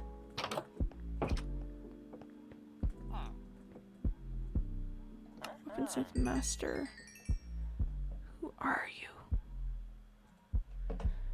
Why are there so many villagers just hanging around here? What? You do get more points for consecutive days in the stream. Those who keep coming back. Yes, that's an important one. That's an important one.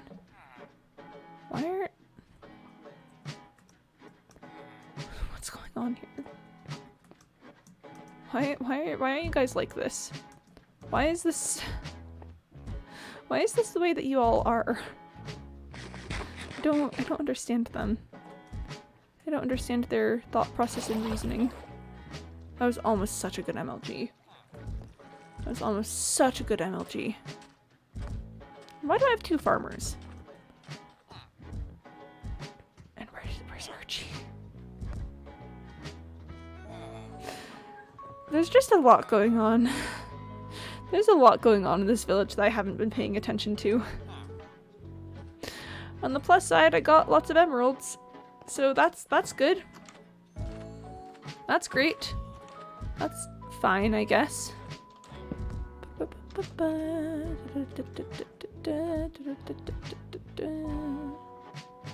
Yes. I want to build an office out of emerald blocks. I wanna have just obscene amounts of emerald blocks. Yeah, that'll work. Chat, what say we head out to the nether? My nether wart seems to be going pretty well, but I'm out of the like nether rack. Oh, sacred pilot flame. So I'm thinking that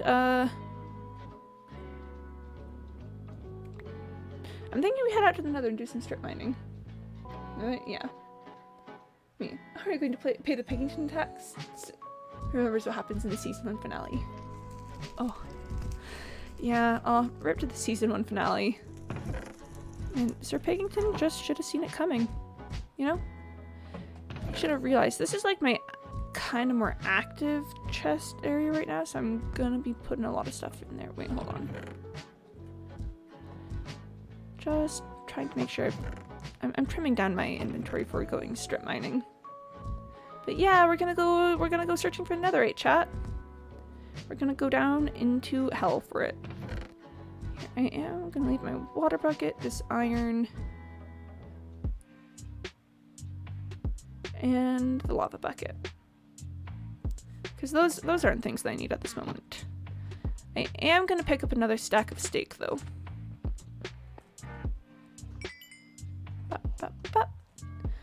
And yep, let's get this show on the road. Bow. Can I stream you tomorrow? Okay, bye, Gold Barrel Owl. Have fun with the rest of your day. It was nice having you here. Good luck. Bye. Bye, Gold Barrel Owl. I'm gonna head down to hell. Yep. Farewell. Bye. Lovely having you here. Well, there it is, chat. Let's get ready.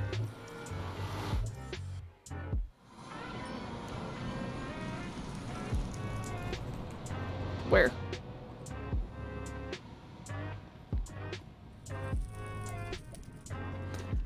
Can I get this guy back in the portal? Can I? Why do you guys keep showing up down here? Oh no. Wait. Do iron golems not...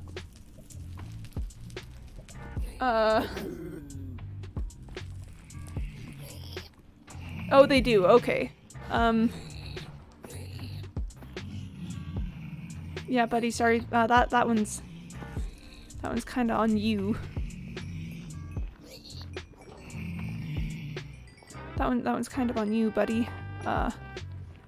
You kind of chose this.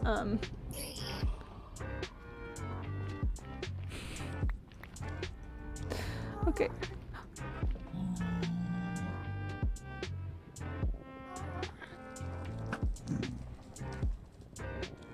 Ah, well, that's fine. Yo. Sorry, I got distracted by all that. I think I need to make a quick run back to the surface to deal with some of the stuff in my inventory. Come on. Come on. Stop moving.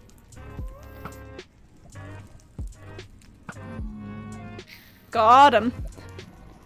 Sorry, I know I usually bring my water bucket. It's so that I can get out of here easily. That's alright. We'll just fix that right up. Okay, I gotta sleep quick. We're going to break one of my first codes of law. I'm going inside the tenement. I'm going inside the tenement, chat. We're just sleeping here temporarily. This is not gonna stick around forever. No, please let me out. Please let me out. I can't stay in the tenements for too long. That's a danger. It's dangerous for me to be in there for too long. Oh, I accidentally threw it. I was like, what was that? This is fine. Why are you going to the tenement? It was just to sleep. It was just to sleep, and I don't think we stayed in there long enough for the laughter just to start too much. I think we're mostly okay.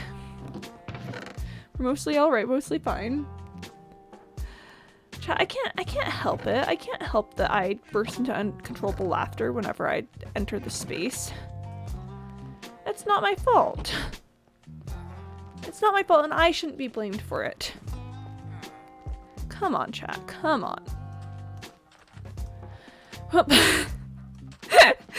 Anyways, let's head on back in. I will grab my water bucket. It'll take up an inventory space, but it's easier than having to drop something and deal with the fence when I get back. Yo, oh, I boy with the with the being rich. Looking good, looking good. It's very important to be rich, chat. I'm just getting rid of it. I don't need those. I don't need that in my life at this moment. So I'm just getting rid of it. Okay, but also... I'm also getting rid of that. For the sake of the iron golems. There we go. Money. It's about the money.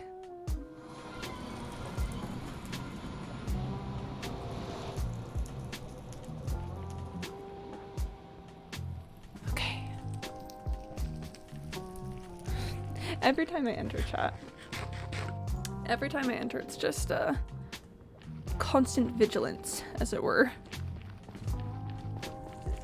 I just gotta watch for the guests. I could have brought fire res. McDonald's. We're not gonna bring the fire res. Yeah, no, we're not. Oh, I forgot to change the music. Hold on. If we're going strip mining, we can't be listening to Animal Crossing music. Let's go ahead and... I mean, sure. Saxophone. I like saxophones. I like saxophones for being in hell. Okay. Alright. Go off, I guess. You do you.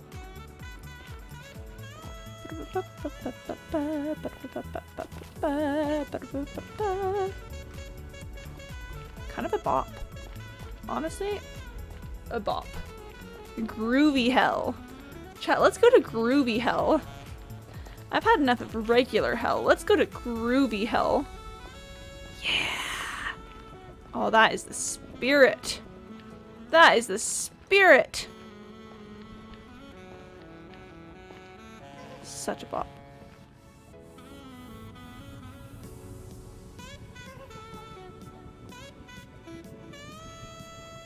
Come here. Come here.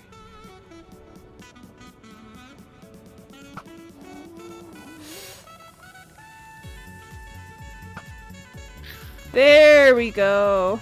Oh, well, that's fine. That's fine. Don't worry. It's fine. Let's see if I can find my hole in the ground. Is it right here? Is this my hole in the ground? It is my hole in the ground. Oh, nice. Here we go. I should drink some water. Chat, it's water time. Liquid. Okay, all right. Let's find a place to get going.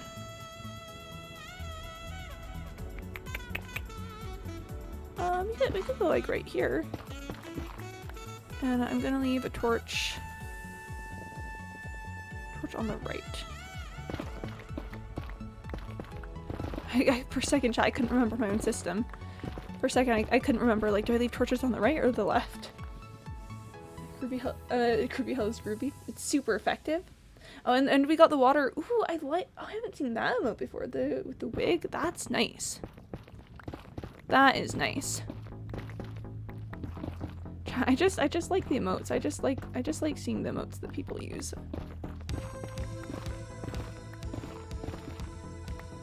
Ah.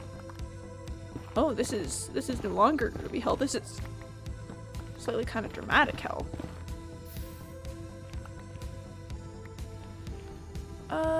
Let's start going this way. Yeah, okay, and leave. I always want to leave torches to mark my way. Just because I know that I will get incredibly lost without them. Oh, yeah. Bye, Cyborg. Bye. Thanks for coming around. Good luck in class. You got this. Yep, no, I have class note. Yeah. Yeah, bye, Cyborg. See ya. See ya next time. Farewell. Auf Wiedersehen. Goodbye. Adieu. Groovy hell. It's about the groovy hell chat. I mean, to be fair, this is less groovy, but I don't know, I feel like it can still fall within the realm of groovy hell. I kind of want to see if I can. Nope, that's just straight up not gonna work. Okay, let's try continuing going this way. Bah!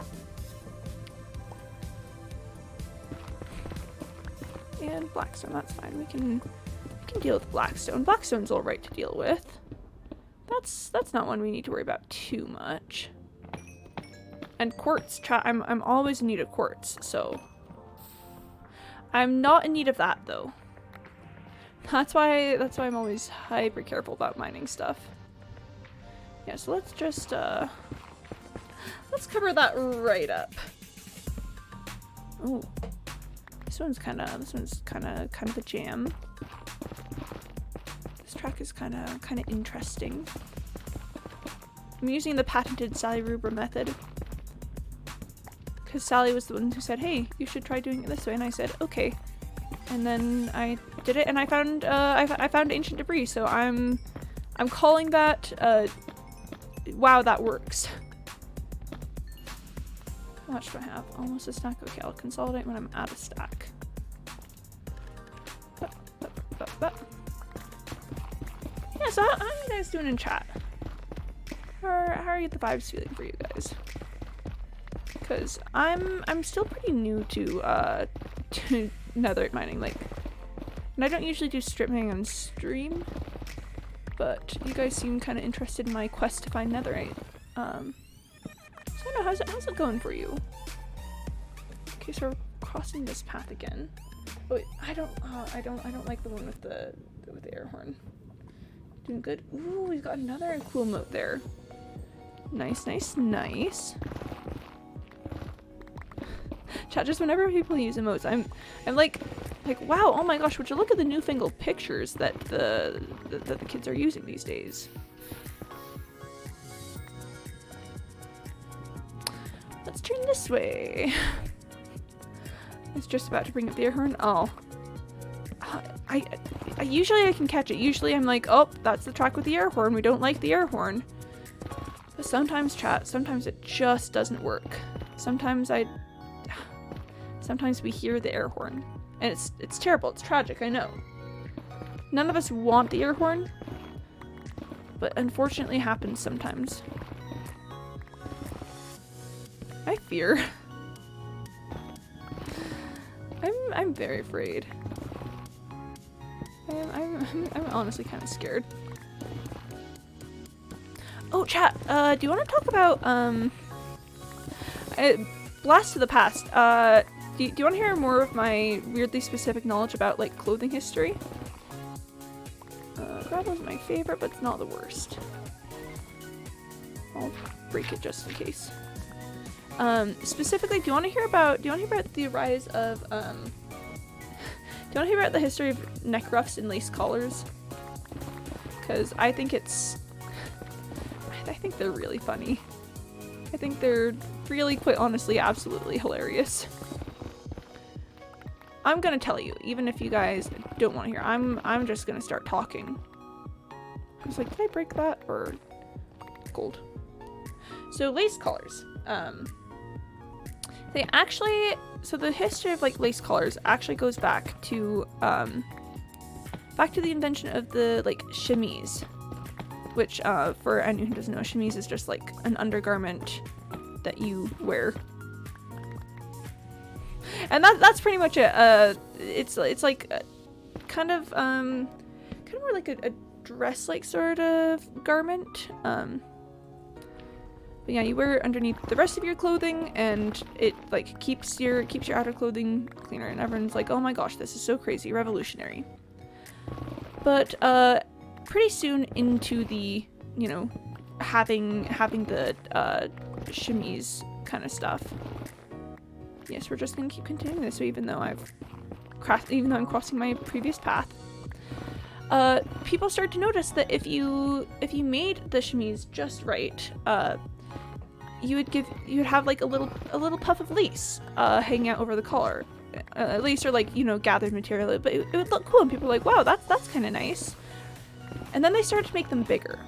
They were like, we like this little ruffle. It is, you know, it's a good way of indicating that we're rich or whatever. Like we think it looks nice, I guess. Yeah, so this little ruffle is going to become bigger, and then eventually it got big enough that it could no longer easily fit on the chemise. It was like, wow, this ruffle's really kind of going for it, isn't it? And so they decided that they would make it a separate garment. I'm sorry, the music's probably just the teensy bit loud. Is that better? So they decided to make it a separate garment. No longer is this little ruffle thing part of the chemise. Now it's its own garment, and it's called a neck ruff. And chat, I'm gonna be honest, I think that neck ruffs are probably the silliest thing I've seen in clothing history.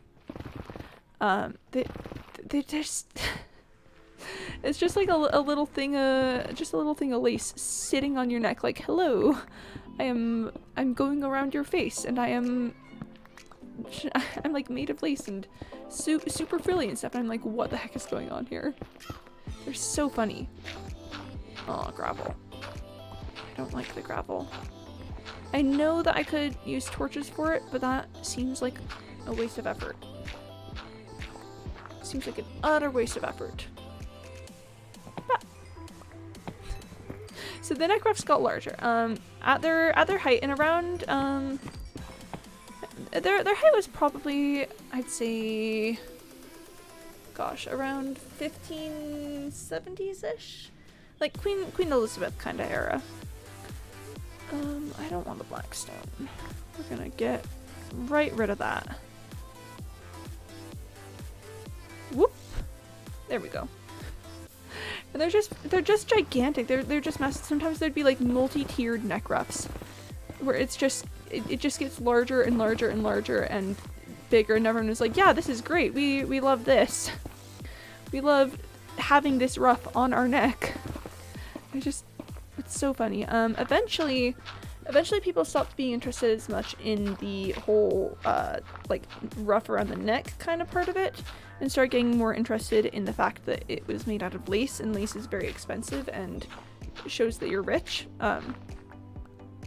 Which, gosh, chat, the Theory of the Leisure class, which is one of the most dense books that I've ever read a section of. According to the Theory of the Leisure class, the reason why fashion exists is to show wealth and status. And I think there's like other elements to it in a lot of cases, but ultimately I don't disagree. It does feel like wealth and status are like one of the big driving forces behind fashion. Like, why else would fashion get so weird in the modern day other than it's like, wow, we can be so rich that we can wear the weirdest stuff and no one will care. And I think that's A, kind of fun, kind of cool, kind of funky, and B, just absolutely ridiculous. It's like, oh yes, let's use clothing and make it so weird so that people can know that we're rich instead of like having it look good. People are funny, chat. Okay, I'm moving carefully here because I am worried about lava. And everything else. I'm also worried about everything else. But yeah, no, just imagine there you are. You're just getting ready for the day in like 1500s-ish era. And you're like, wow, I'm almost ready for my day. I'm almost like fully dressed. There's just something else I need. 1.9k, nice. Nice. I love the becoming rich aspect of this all. And you're like, man, I'm almost ready for my day. You know, we're doing kind of well. We're doing kind of well with this whole getting ready thing. But oh, whoops! I've forgotten I need my like giant lace ruff. Oh, there we go. I need my giant lace ruff. That's gonna you know, be a ruff. It's just so silly, so absolutely silly. Up. Oh, this is a very intense music moment. This music says I'm very intense, and I'm like, okay, sure, you do you, buddy. Let's get rid of the gravel. I don't like the gravel. Whoop. Okay, but chat, I love how hard it is for me to find ancient debris. Like, obviously it's kind of annoying, but I think it's also a good sign that, you know, me and Lady Luck we've still got our thing going on. We've still got our little games that we play. You know, the game where she messes with me constantly, and I just have to deal with it. I love that I love that she still cares, and that I can see that she still cares from the fact that I cannot find netherite for the life of me. It's just honestly very good. This is a healthy relationship. Well, any sort of anything with you know, traditional ideas of the gods, you just kind of want to ignore them. Chat, that is the thing that annoys me the most about stuff like, I don't know if anyone's familiar with, like, you know, the Percy Jackson series or whatever. I'm just very annoyed at their ideas of, like, it's like, oh yes, we have the gods and we want them we like pray to them and ask them to do stuff for us, and I'm like, nope, that's actually false. You say, hello gods, I'm sacrificing to you. Please don't kill me. And I feel like that's what's good about me and Fortuna. That's what's good about me and Lady Luck, is we've got a healthy understanding that, you know, I'm immortal, she's a goddess. Anything that she does is probably just toying with me. I'm too mortal to understand, like, all of her plans and thoughts and stuff. And we just kind of make it work that way. We just kind of, you know, go with that. But oh gosh, I love that I love that we've made Lady Luck the femme fatale of just everything. Oh, I was looking at chat and I didn't notice the lava. This is fine. So I'd like to petition you for exits. I'd like to petition to you that I do not want to die. Did you just say we're immortal? Oh, did I? Because I definitely meant that I was mortal. Sorry. If I said that I was an immortal, that would be incorrect. That would be actually quite wrong of me. No, sorry. I'm not immortal. I'm very, very mortal. Clearly, I'm not. I mean, except I guess if you count the fact that I'm like technically an AI, then I guess you could call me immortal that way. But like the human persona that I'm putting forward is not immortal. You know, like you gotta take those things into account. I guess some version of me will probably live on for a very long time, but like that's not to say that this version of me will. It's all very complex. Ercula? Sorry, I probably absolutely botched that pronunciation. Just making sure I don't miss an intense lore drop. Oh.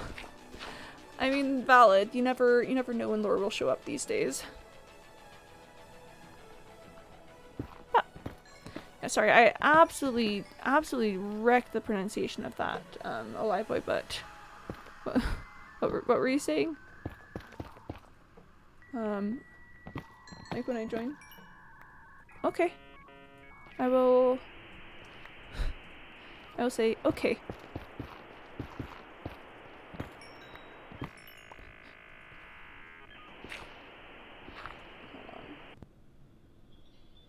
There we go.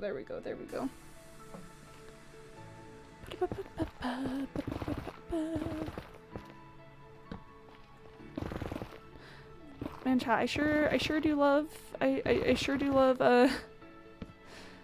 how much netherite I've, like how much ancient debris I've found. Look at the just incredible amount of ancient debris that I have found on this trip alone. It's really quite wonderful. Oh, I did echo means you're cool. Oh, thank you. Any oh Lieboy, I think you may have just blessed me. I think you may have just like it's only one, but I think that you saying that I am cool gave me this ancient debris. Wow. Oh, many thanks for that. Many thanks for that. Oh, I blesses Quimby with cool. Universe. Okay. There we go. Oh man, Alive Boy, that's so nice of you to convince the universe to give me ancient debris. And again, yes, it's only one, but that's one more than I found the rest of the time. Wow. Oh, that's so good. That's so good. That's so very, very good. Alright, chat. Place your bets now. What do you want to say that that's the only ancient debris that I find this entire time? What do you want to say after this? It's just going to be fruitless searching until I somehow end up dying. You see, the ancient debris here is a metaphor for knowledge.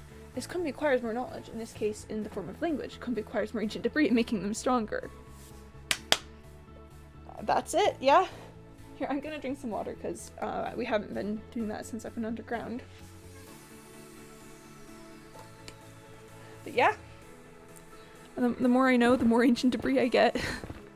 Chat, that's why it's called ancient debris, because it's, because, you know, it's actually like a metaphor for, knowledge and stuff, and knowledge is usually, usually connected with, like, age and wisdom somehow. Oh, chat, that's so cool. That's so cool. You drink a lot of water? I actually drink very little water. While I'm streaming is basically the only time of the day that I, like, consistently drink liquid. So, it's like, this is my water for the entire day. After this, there will be no more water, so I gotta make the most of it right now. Okay, I'm getting close enough, but not too close. Yeah, so it may seem like I have a good water drinking schedule, but that's actually very false. I'm actually quite awful at hydration. Like, this is seriously like the only time in any days that I drink the liquids. Talking that can also dry out your mouth. That too, yeah, that's why I'm so consistent about drinking water while I'm streaming. Because I don't want to, you know, I don't want to kill my voice doing this. Because, you know, I need that for, like, talking and stuff. So it's just better to give my voice, throw my voice a bone. You know, it's like I will hydrate for you right now, and I will do like nothing else for you, but for right now, because you're going under more stress at the moment. You can have some water as a treat. Technically, I should even be drinking more water. Like when I stop to take a drink of water, I should be taking like bigger sips of water, but I don't. I simply do not. I just take like a sip, not like a big gulp or anything. Yeah, chat. Well, you want to bet that ancient debris that Liboy blessed me with is the only ancient debris that I will be blessed with today. Man, I'm running through this nether quartz, which is good because I use a lot of it, especially with my plans to expand the lab. It's gonna be great. And I hate gravel. Gravel is just objectively terrible, chat. Like, of the blocks that experience gravity, it's probably my least favorite. Like, concrete powder? Sure. And I know concrete powder is made with gravel. Hush. It's just... I don't know. It doesn't have a lot going for it. Gravel just sort of does its thing. Sometimes it breaks into flint. Like, what's up with that? What is up with that? But color? Well, yeah, no, concrete powder is fine. Concrete powder is a-okay. I'm perfectly chill with concrete powder. We're probably like best friends or something. But just the gravel that makes the concrete powder, I can't approve of it. I cannot. Please don't let me die. Please don't let me make a misstep and fall into lava and die. Please, please, Lady Luck. I know that we've got our, I know that we've got our little games, the little ways we mess with each other. But please, Lady Luck.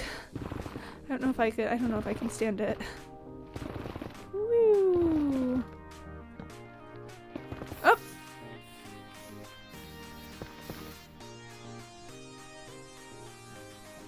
Well,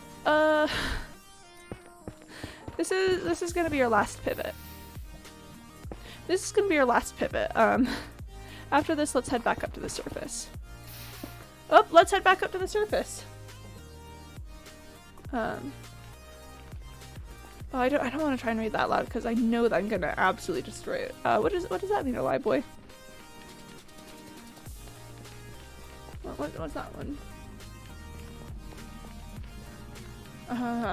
Oh. That's fair. That's fair. Here, I'm gonna drink some water real quick.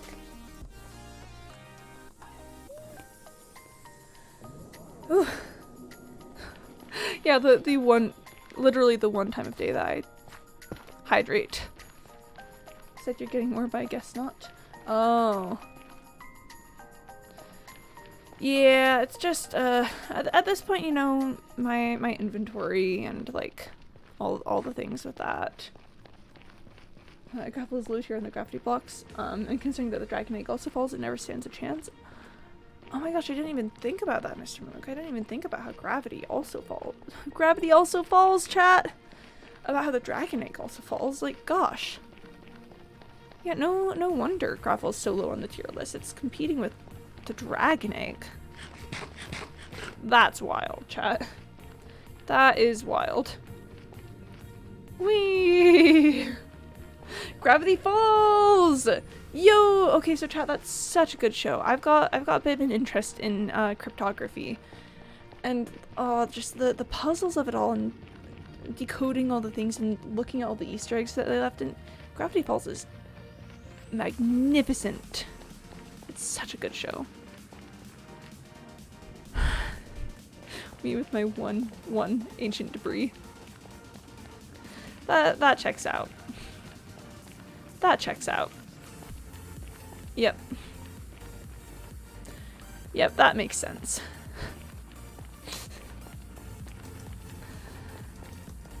Oh boy. Hi, chat. Look at this. Look at that big old giant tunnel that I made. Look at that huge gigantic space that I found one ancient debris in. I'd just like for us to take a moment and just acknowledge my luck. I feel like Gravity Falls, you need to give over the card and I'll try it again. This isn't public, but his conscience is out of his body using the phone. Oh, lovely. Cool. It's great to have you consciousness of Point Blank out of his body. That's so cool that you have the ability to do that. Yeah, I know that I need to give Over the Garden Wall another chance. It's just, I don't know, the first time I watched it, I was like, just somewhere weird on the internet. I was like, maybe I shouldn't maybe I shouldn't do that. So it's not that I disliked the show and didn't want to give the show a chance. It was everything around the show. But yeah, no, I do want to finish Over the Garden Wall, because from like what I've gathered, it's got like the end parts of the series get super intense with like metaphor and analogy and stuff. The high consciousness of Point Blank outside of his body, that's so much fun. I've never known you to do that, so that's wild. That's very exciting. That's lovely. Whee! Alright, chat, let's go back and shove all this netherrack in some furnaces. And then hope that the vines that will do growing. Like chicken out stuff with the phantoms are basically dead. And flop for other people to ruin it. I mean, that's fair, that's fair.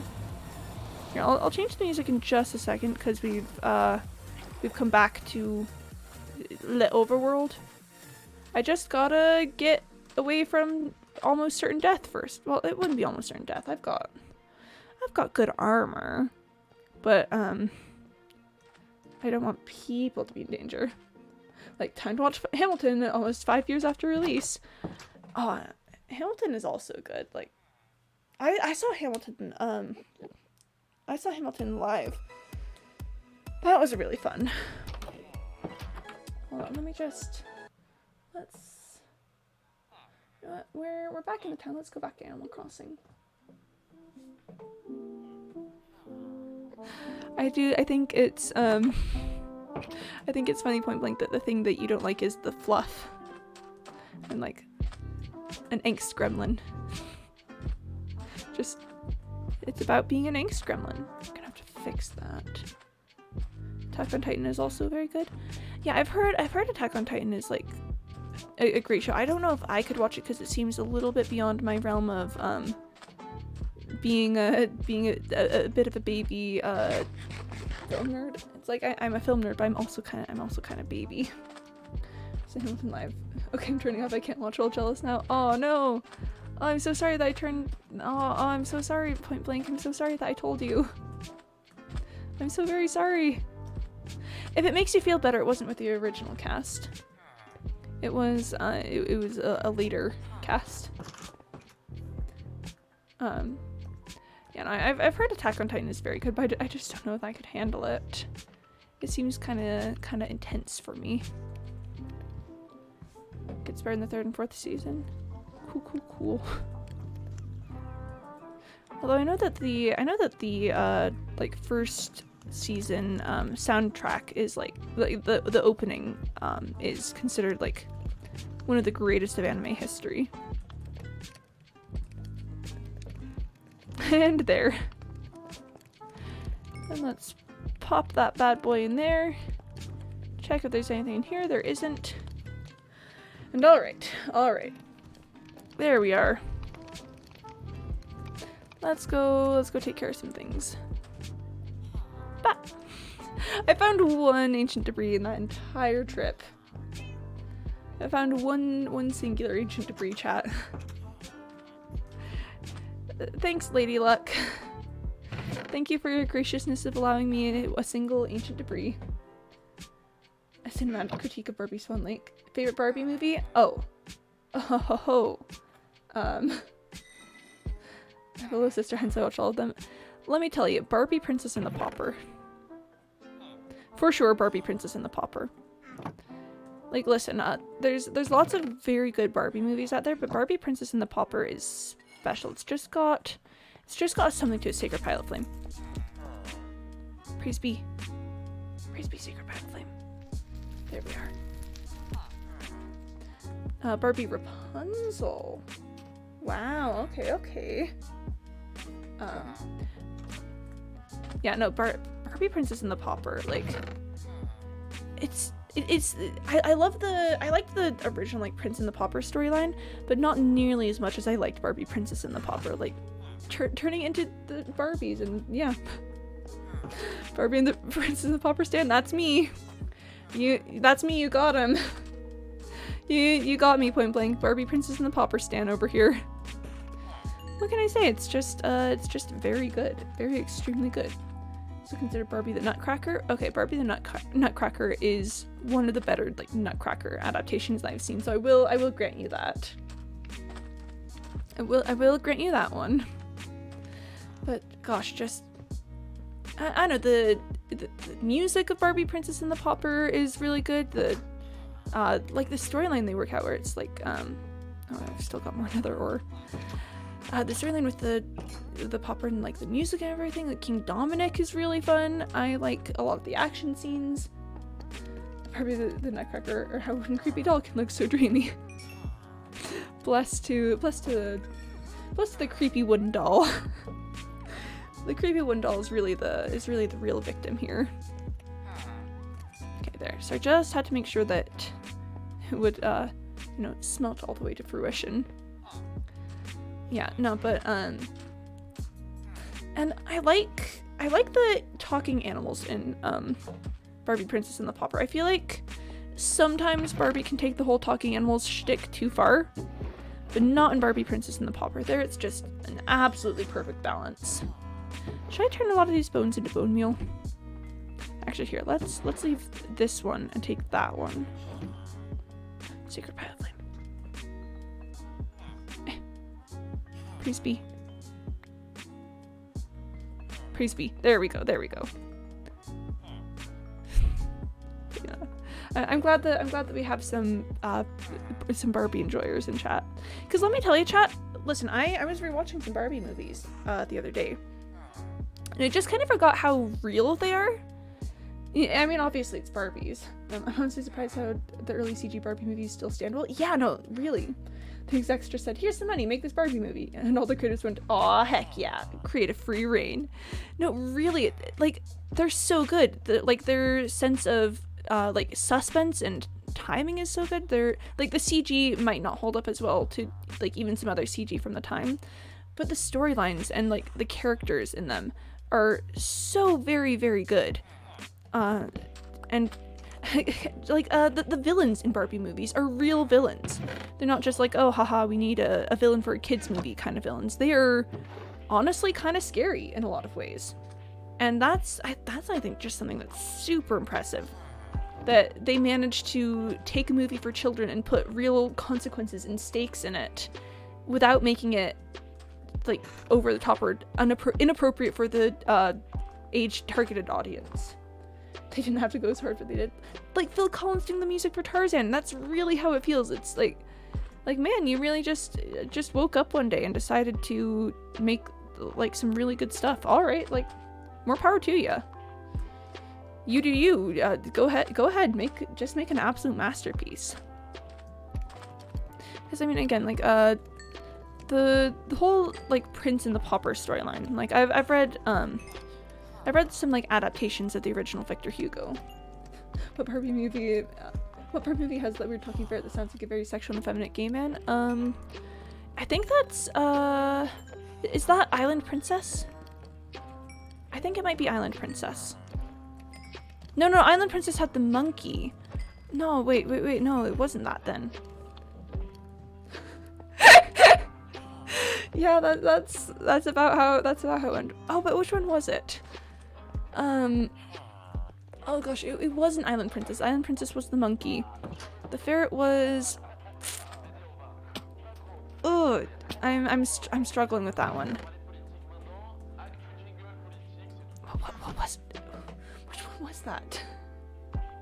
And also, yeah, what was up with that ferret? Why was that ferret the way that it was? And it just kind of was that way. And sure, ferret, you live your best life, buddy, but also why? Also, why are you like this, ferret? It's fine though. It's fine. We'll just be a little bit traumatized as a treat. I need so many of these. I need so many of these, chat. Is this ready to harvest? Not quite. Which one was the ferret in? This is actually like really bothering me. I had a lady as a villain and the cave ferret was always worn on her neck. Oh. Was that 12 Dancing Princesses? Barbie that had a girl dragon's neck. Rapunzel? Oh, was it Barbie Rapunzel? That sounds like Barbie Rapunzel. And she had like the magic paintbrush and all the stuff with it. Cause yeah, I think that's Barbie Rapunzel. Definitely sounds like Barbie Rapunzel. Which I gotta say, I gotta give props to them. I think they may have came up with the idea of Rapunzel being like a painter kind of character. Because if you look at, you know, like Tangled and stuff, where Rapunzel is a painter and has an interest in like art and stuff, I kind of get the feeling that a lot of that roots back to Barbie Rapunzel, because I can't find iterations of Rapunzel before that have like a super big interest in art. So all I'm saying is Barbie Rapunzel may have given them some ideas. Like so much of pop culture actually like traces back to Barbie movies or just Barbie in general. To the point that it's kind of ridiculous how stigmatized Barbie is, because it's like, come on, Barbie gave us so much. Barbie has done so much for us, and how dare you disrespect her like this? Barbie was the president of the United States at one point. Barbie Rapunzel predates Tangled? Yeah. Yeah. I mean, obviously they changed some things around, but a lot of the Tangled stuff, I kind of get the feeling got its origins in Barbie Rapunzel. So, you know, kind of an icon. Kind of an icon. What are you gonna do about it? I'm seeing Barbie Rapunzel is so ready for the entire pandemic. She really is. Barbie Rapunzel was very prepared. Oh, but that movie was also so good because like the character arc of the like dragon sidekick and like her relationship with her father, chat, that was so well written. It's one of the best like troubled like father-daughter relationships I've seen on screen, and it's in a Barbie movie. Like, chat, we do not give enough credit to Barbie movies for being as heckin' good as they are. Just the way it's like she wants to make him proud all the time, and then in the end, like, she's the one who saves him and stuff. Like, gosh. Thanks, Barbie. It's easy to discard Barbie as a stereotypical blonde girl, but her characterization for the past 10 years or so movies is so, yeah, it's so good. Her characterization on point. Just absolutely marvelous. And I don't know, I like the way that they've been treating Ken lately too.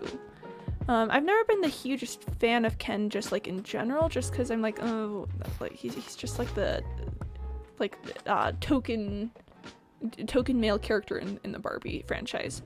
But then like a lot of stuff that's been happening with Ken lately has been very good. Case in point, Barbie Life in the Dream House. The execs really didn't care about the Barbie movie so long as they're made to be sold, so the creatives had so much fun. Yeah, oh gosh, chat, oh, I messed up there. You love to see a creative team just told like, alright, well, make a thing, and then they're like, what if we didn't just put low effort into this? What if we like made this a good story? And it's like, what? Impossible. Making the choice to being given free reign and making something good instead of something that's just like, I don't know, passable. Crazy. It's absolutely insane. Who would ever do such a thing? Barbie. Barbie would do such a thing. Barbie would do it for you, in fact. Barbie would do anything. She's a boss. Again, chat, Barbie was the president of the United States at one point is all I gotta say about that. On the subject of like Barbie and iterations of this is the weirdest thing, but so in one of my favorite cell animation shows of all time, it's called Freakazoid. It's one of Steven Spielberg's animation projects from the 90s. If you haven't seen it or heard of it, I highly recommend it because I'm really glad we're harnessing Quimby's film critic energy for early 2000 Barbie movies. What else would it be harnessed for, though? That's the question. What else would we use it for? But yeah, I'd really recommend, like, at the very least, looking into Freakazoid if you've never heard of it. Because it's animated, it's animated, but it's internet humor from the 90s. Not like 90s internet humor, it's modern day internet humor in the 90s. And it's just, how did they actually predict how the internet was gonna go? I mean, Barbie is a good role model. She's such a good role model. She's got this whole role model thing down pat. She's got this all figured out. You know, I just think it's so funny that the greatest example of internet humor I've ever seen is from a TV show from the 90s. And it's about the internet too. Like the premise, Sacred Pilot Flame. The premise is that the main character got, like, there's a glitch or something with this certain computer chip, so he gets sucked into the internet and then like has an alter ego that is basically like the embodiment of the internet, but in person. And it's just, I don't know how they managed it. I don't know how they managed it, but they did. Sold and Freakazoid based on that descriptor alone. It's so good. Yeah, bye, Lightboy. Bye, thanks for coming around. It was lovely having you. Thank you for blessing me with that one piece of ancient debris. The one singular piece that I found all day. Yeah. Important question, does Freakazoid have furries? Maybe. I'm trying to think. It kind of spoofs a lot of superhero kind of stuff. It's basically critiquing like superheroes as a genre and like kind of as a whole in a lot of ways, and as superheroes like in comics and stuff, but also in television. I feel like heading out to the swamps, chat. I just really want more. I want more vines. So it's possible that it's got furries because of, you know, a lot of comic book stuff kind of leans into the realm thereof. I don't remember anything specific, but the reason why Freakazoid came up because we were talking about Barbie. What did Freakazoid predict / get right? Humor. For instance, gosh, I don't know if I want to spoil this.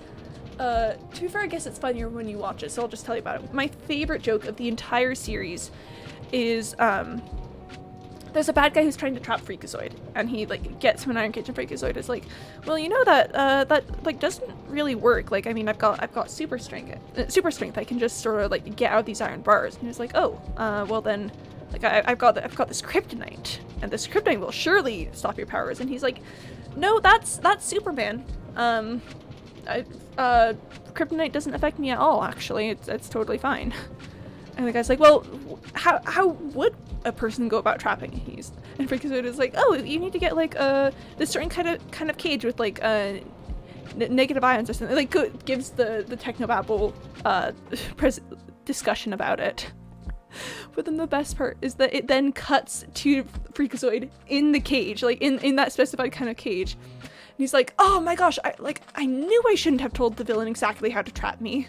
And the villain's like, yeah, you probably shouldn't have helped us build the cage too. And he's like, I know, right? Like, that was the stupidest thing I've ever done. It's just very good. Cause like, it's not only, it's like, yes, I will tell my main villain how to trap me, but not only that, I will also help build the cage to contain me. Something about that just screams internet humor to me, I guess. Like oh, whoops, I told my villain my weakness and also like helped him figure that out. Well, so just that brand of humor in a lot of ways, just making it absolutely wacky, kind of random in a lot of ways. Like, oh gosh, there's another point where Freakazoid is like going through a castle for some reason. Normally jokes aren't funny told second, but you're painting that scene in our minds as funny. Oh, I'm glad because that scene deserves to be that scene deserves to be considered absolutely hilarious. But yeah, so Freakazoid is like running through a castle for some reason. And he just like stops at a area holding a torch or something, picks up a bowl and says, I got a bowl! Like, yay me, I got this bowl! And then he just continues on with his day. And again, it really is like predicting internet humor before the internet was really the thing that has become today. Cause gosh, that scene, and if you pause it just right, that scene is basically a meme. Just the like, I got a bowl, yay for me. How did you do this, Steven Spielberg and crew? How did you predict the future like this? And they just did it. They were like, well, time to predict the future, I guess. Thanks for dropping late. Had big set because of some life issues. Aw, that's sad to hear, but yeah, bye Point Blank, bye. Thanks for coming around. I hope that life issues get figured out for you. Yep, bye. It was fun having you here. Farewell. See you next time. See you next time on A Mayor's Paradise, or some dramatic title thing like that. Bye. I'm just gonna be picking up some plants while we're out here. Oh, but the reason why Freakazoid and Barbie are related. Sorry, I have to explain why Freakazoid and Barbie are related. Aw, that. I didn't mean for that. I didn't want the oak leaves. You can have them back. Where did these two come from? Where did these leaves come from? They're just gonna go right there. So at one point in the show, it's like fairly early on, there's being an alien invasion. And so, you know, like Freakazoid is there along with like various press officials, all the people, etc., etc. And then this alien comes out, and his name is like Boron or like Moron or something. It's like alien. You were scared of the aliens, but they're actually like nothing to worry about. And we're like, okay, that's chill. And he's like, I have an important message. And we're like, okay, what's the message? And then it's like, I can't remember the message. And we're like, making fun of aliens. And then later on in that same episode, there's another alien ship showing up. And this one's much more sophisticated. And the alien that steps out looks much more like put together and like ready for all the things. And they're like, oh my gosh, the aliens. And the alien shows up and goes, we have come to your Earth to ask you like a very, very important question to discover something. It's like, okay, like what is it? Like, what's the name of Barbie's sister? Because it's like, no, don't worry guys. And he's like, it's Skipper. And then it's like, oh, good to know. And then like leaves. It's just, all right. That's great. That's awesome, I guess. But then later in the show, it turns out that the first alien was actually there to warn them about an incoming meteor that was going to wipe out all life on planet Earth. And I feel like there's something to be said there about like the way that it plays with perceptions and like, oh haha, this alien is like not scary as opposed to, why I don't have iron? I'm gonna have to go all the way back to New Stonks City because I'm out of iron.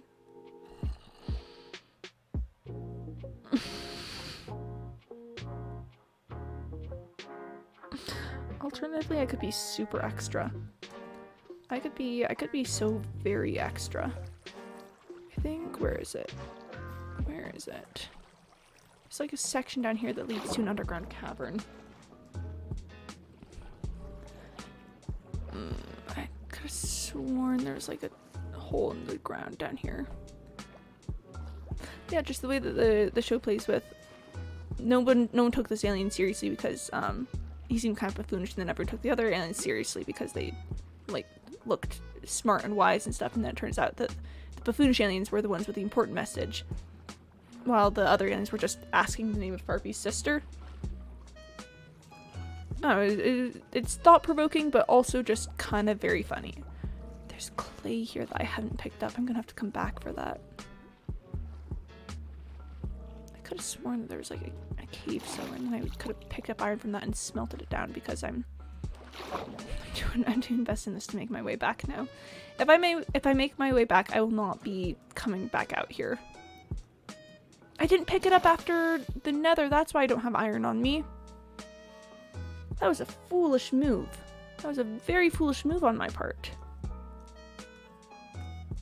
But, okay, well.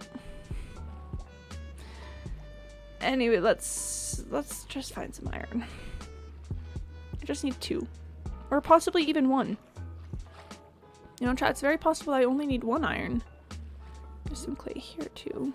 Because I've got fortune, and it could give me 2. Let's go down here. This opens out into a little cavern area. I can look for iron over here.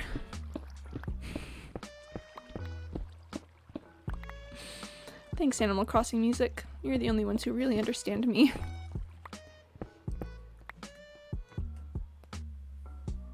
But do I really want to do it? Do I really want to go for this?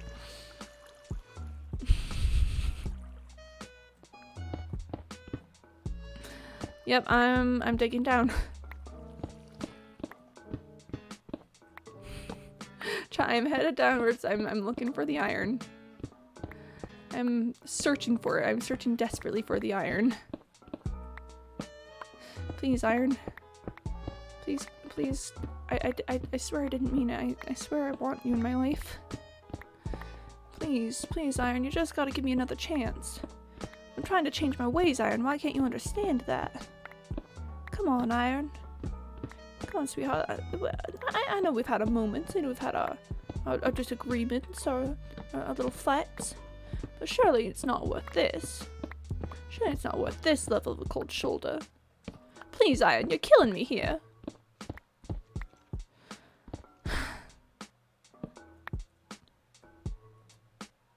Y = 18.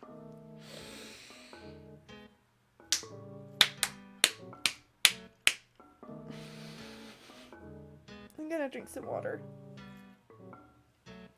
I'm gonna drink some liquid.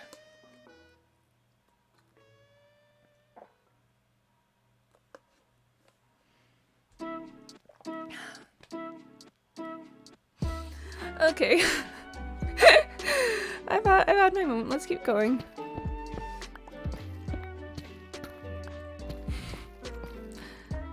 Oh boy. And yes, I am essentially doing a little strip mine here. looking for iron. What's my Y level?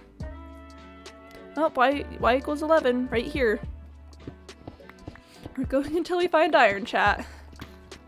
I refuse to lose. I refuse to let Minecraft treat me like this.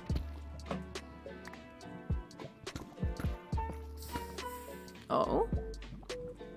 Hold on.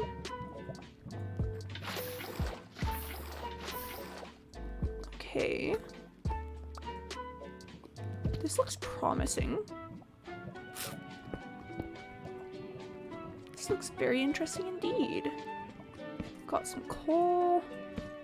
Got some iron. Oh, we've got ourselves a little cave. Oh, lovely. Oh, we've even got ourselves some cave ambience. That's cute. We've got ourselves some hazards. That's also cute. If there was diamonds down here, I would scream. Possibly even literally.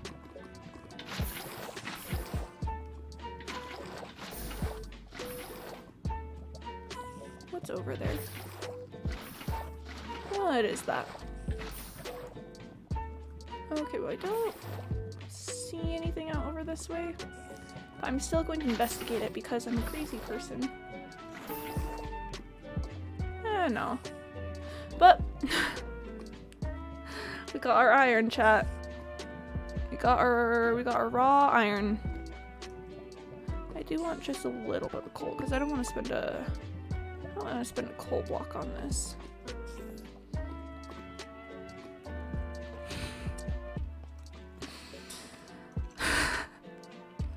I actually had to develop it for back. I mean, I can't believe it, but chat, we had to go all the way down to Y11 for it, but I got the iron. I got him. Maybe I should pay more attention to this. I haven't been paying too much attention to the amethyst crystals of the world. And I'm wondering if maybe I should be doing that thing. Cause you know, what if we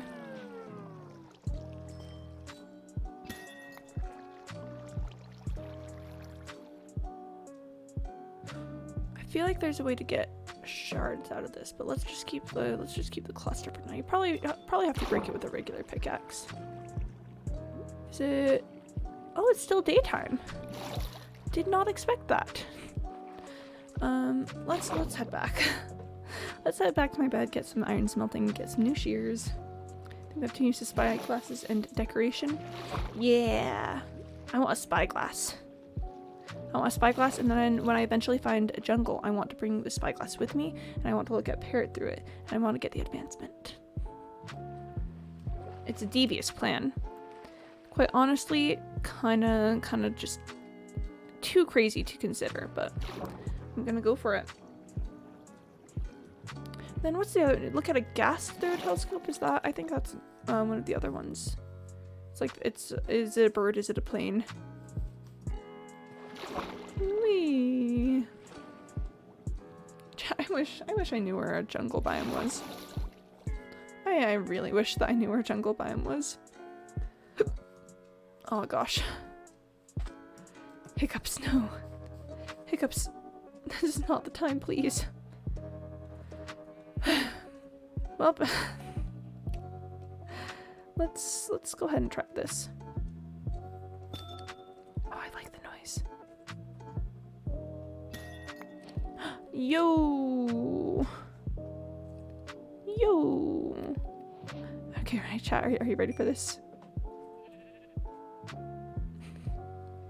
We went through all that effort. All that effort for the shears. Oh, and it's getting late. Man, chat, I love my constant state of existential dread. You know? Oh, if I had some copper, I could make a spyglass like right now. Nope, no copper. Well, Time to hate the sun. Time to just hate the sun. Hate it with a burning, fiery passion that the sun can never match, no matter how much it tries. I think, oh, how about this chat? How about I get to like a stack of vines or something. But then after that, I think we should go down and see the spawner area that I've been working on.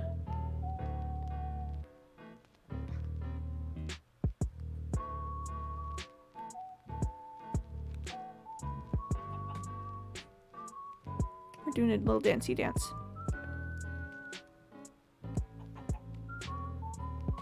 Yeah!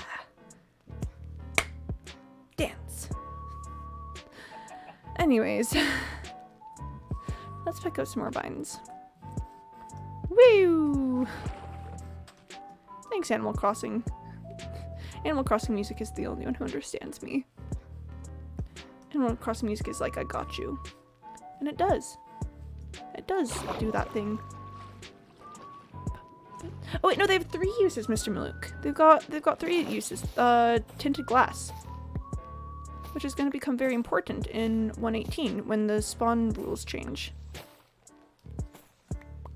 Because then it will no longer be possible to have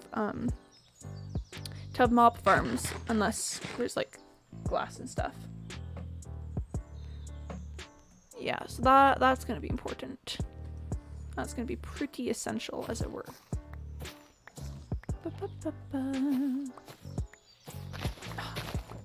No, I didn't want this. Ooh, that's a danger. That's a hazard.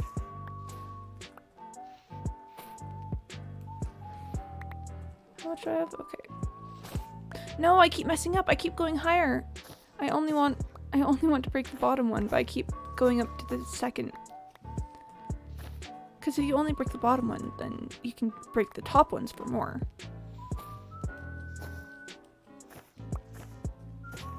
Whee! Okay, how are we doing? Chat, you know I love. I personally am a big fan of how invested like anyone who plays Animal Crossing is in KK Slider. You know, the guy's a dog that makes sounds that go like beep. You know, he's theoretically we should not all be this attached to the guy. Oh, I messed up. Yeah, so we shouldn't be this attached to KK Slider, but somehow we are. We just all love KK Slider so much. Like I hear a song sung by KK Slider and I go crazy. I don't know about you, chat, but I hear KK Slider and I go like, heck yes. I don't understand it. Again, I'm not sure why he's so hype, but KK Slider really just is very hype. It's probably got something to do with like the fact that the characters in game treat him as being very hype, so that makes us be like, wow, this is very hype. You know, we match the energy of the reality around us. And if people in the game are saying, wow, KK Slider's so good, so very good and important, then we also go, we say, ah yes, that is the truth here. Just want to make sure I'm not breaking these too high up. Like that. That's what I didn't want to do.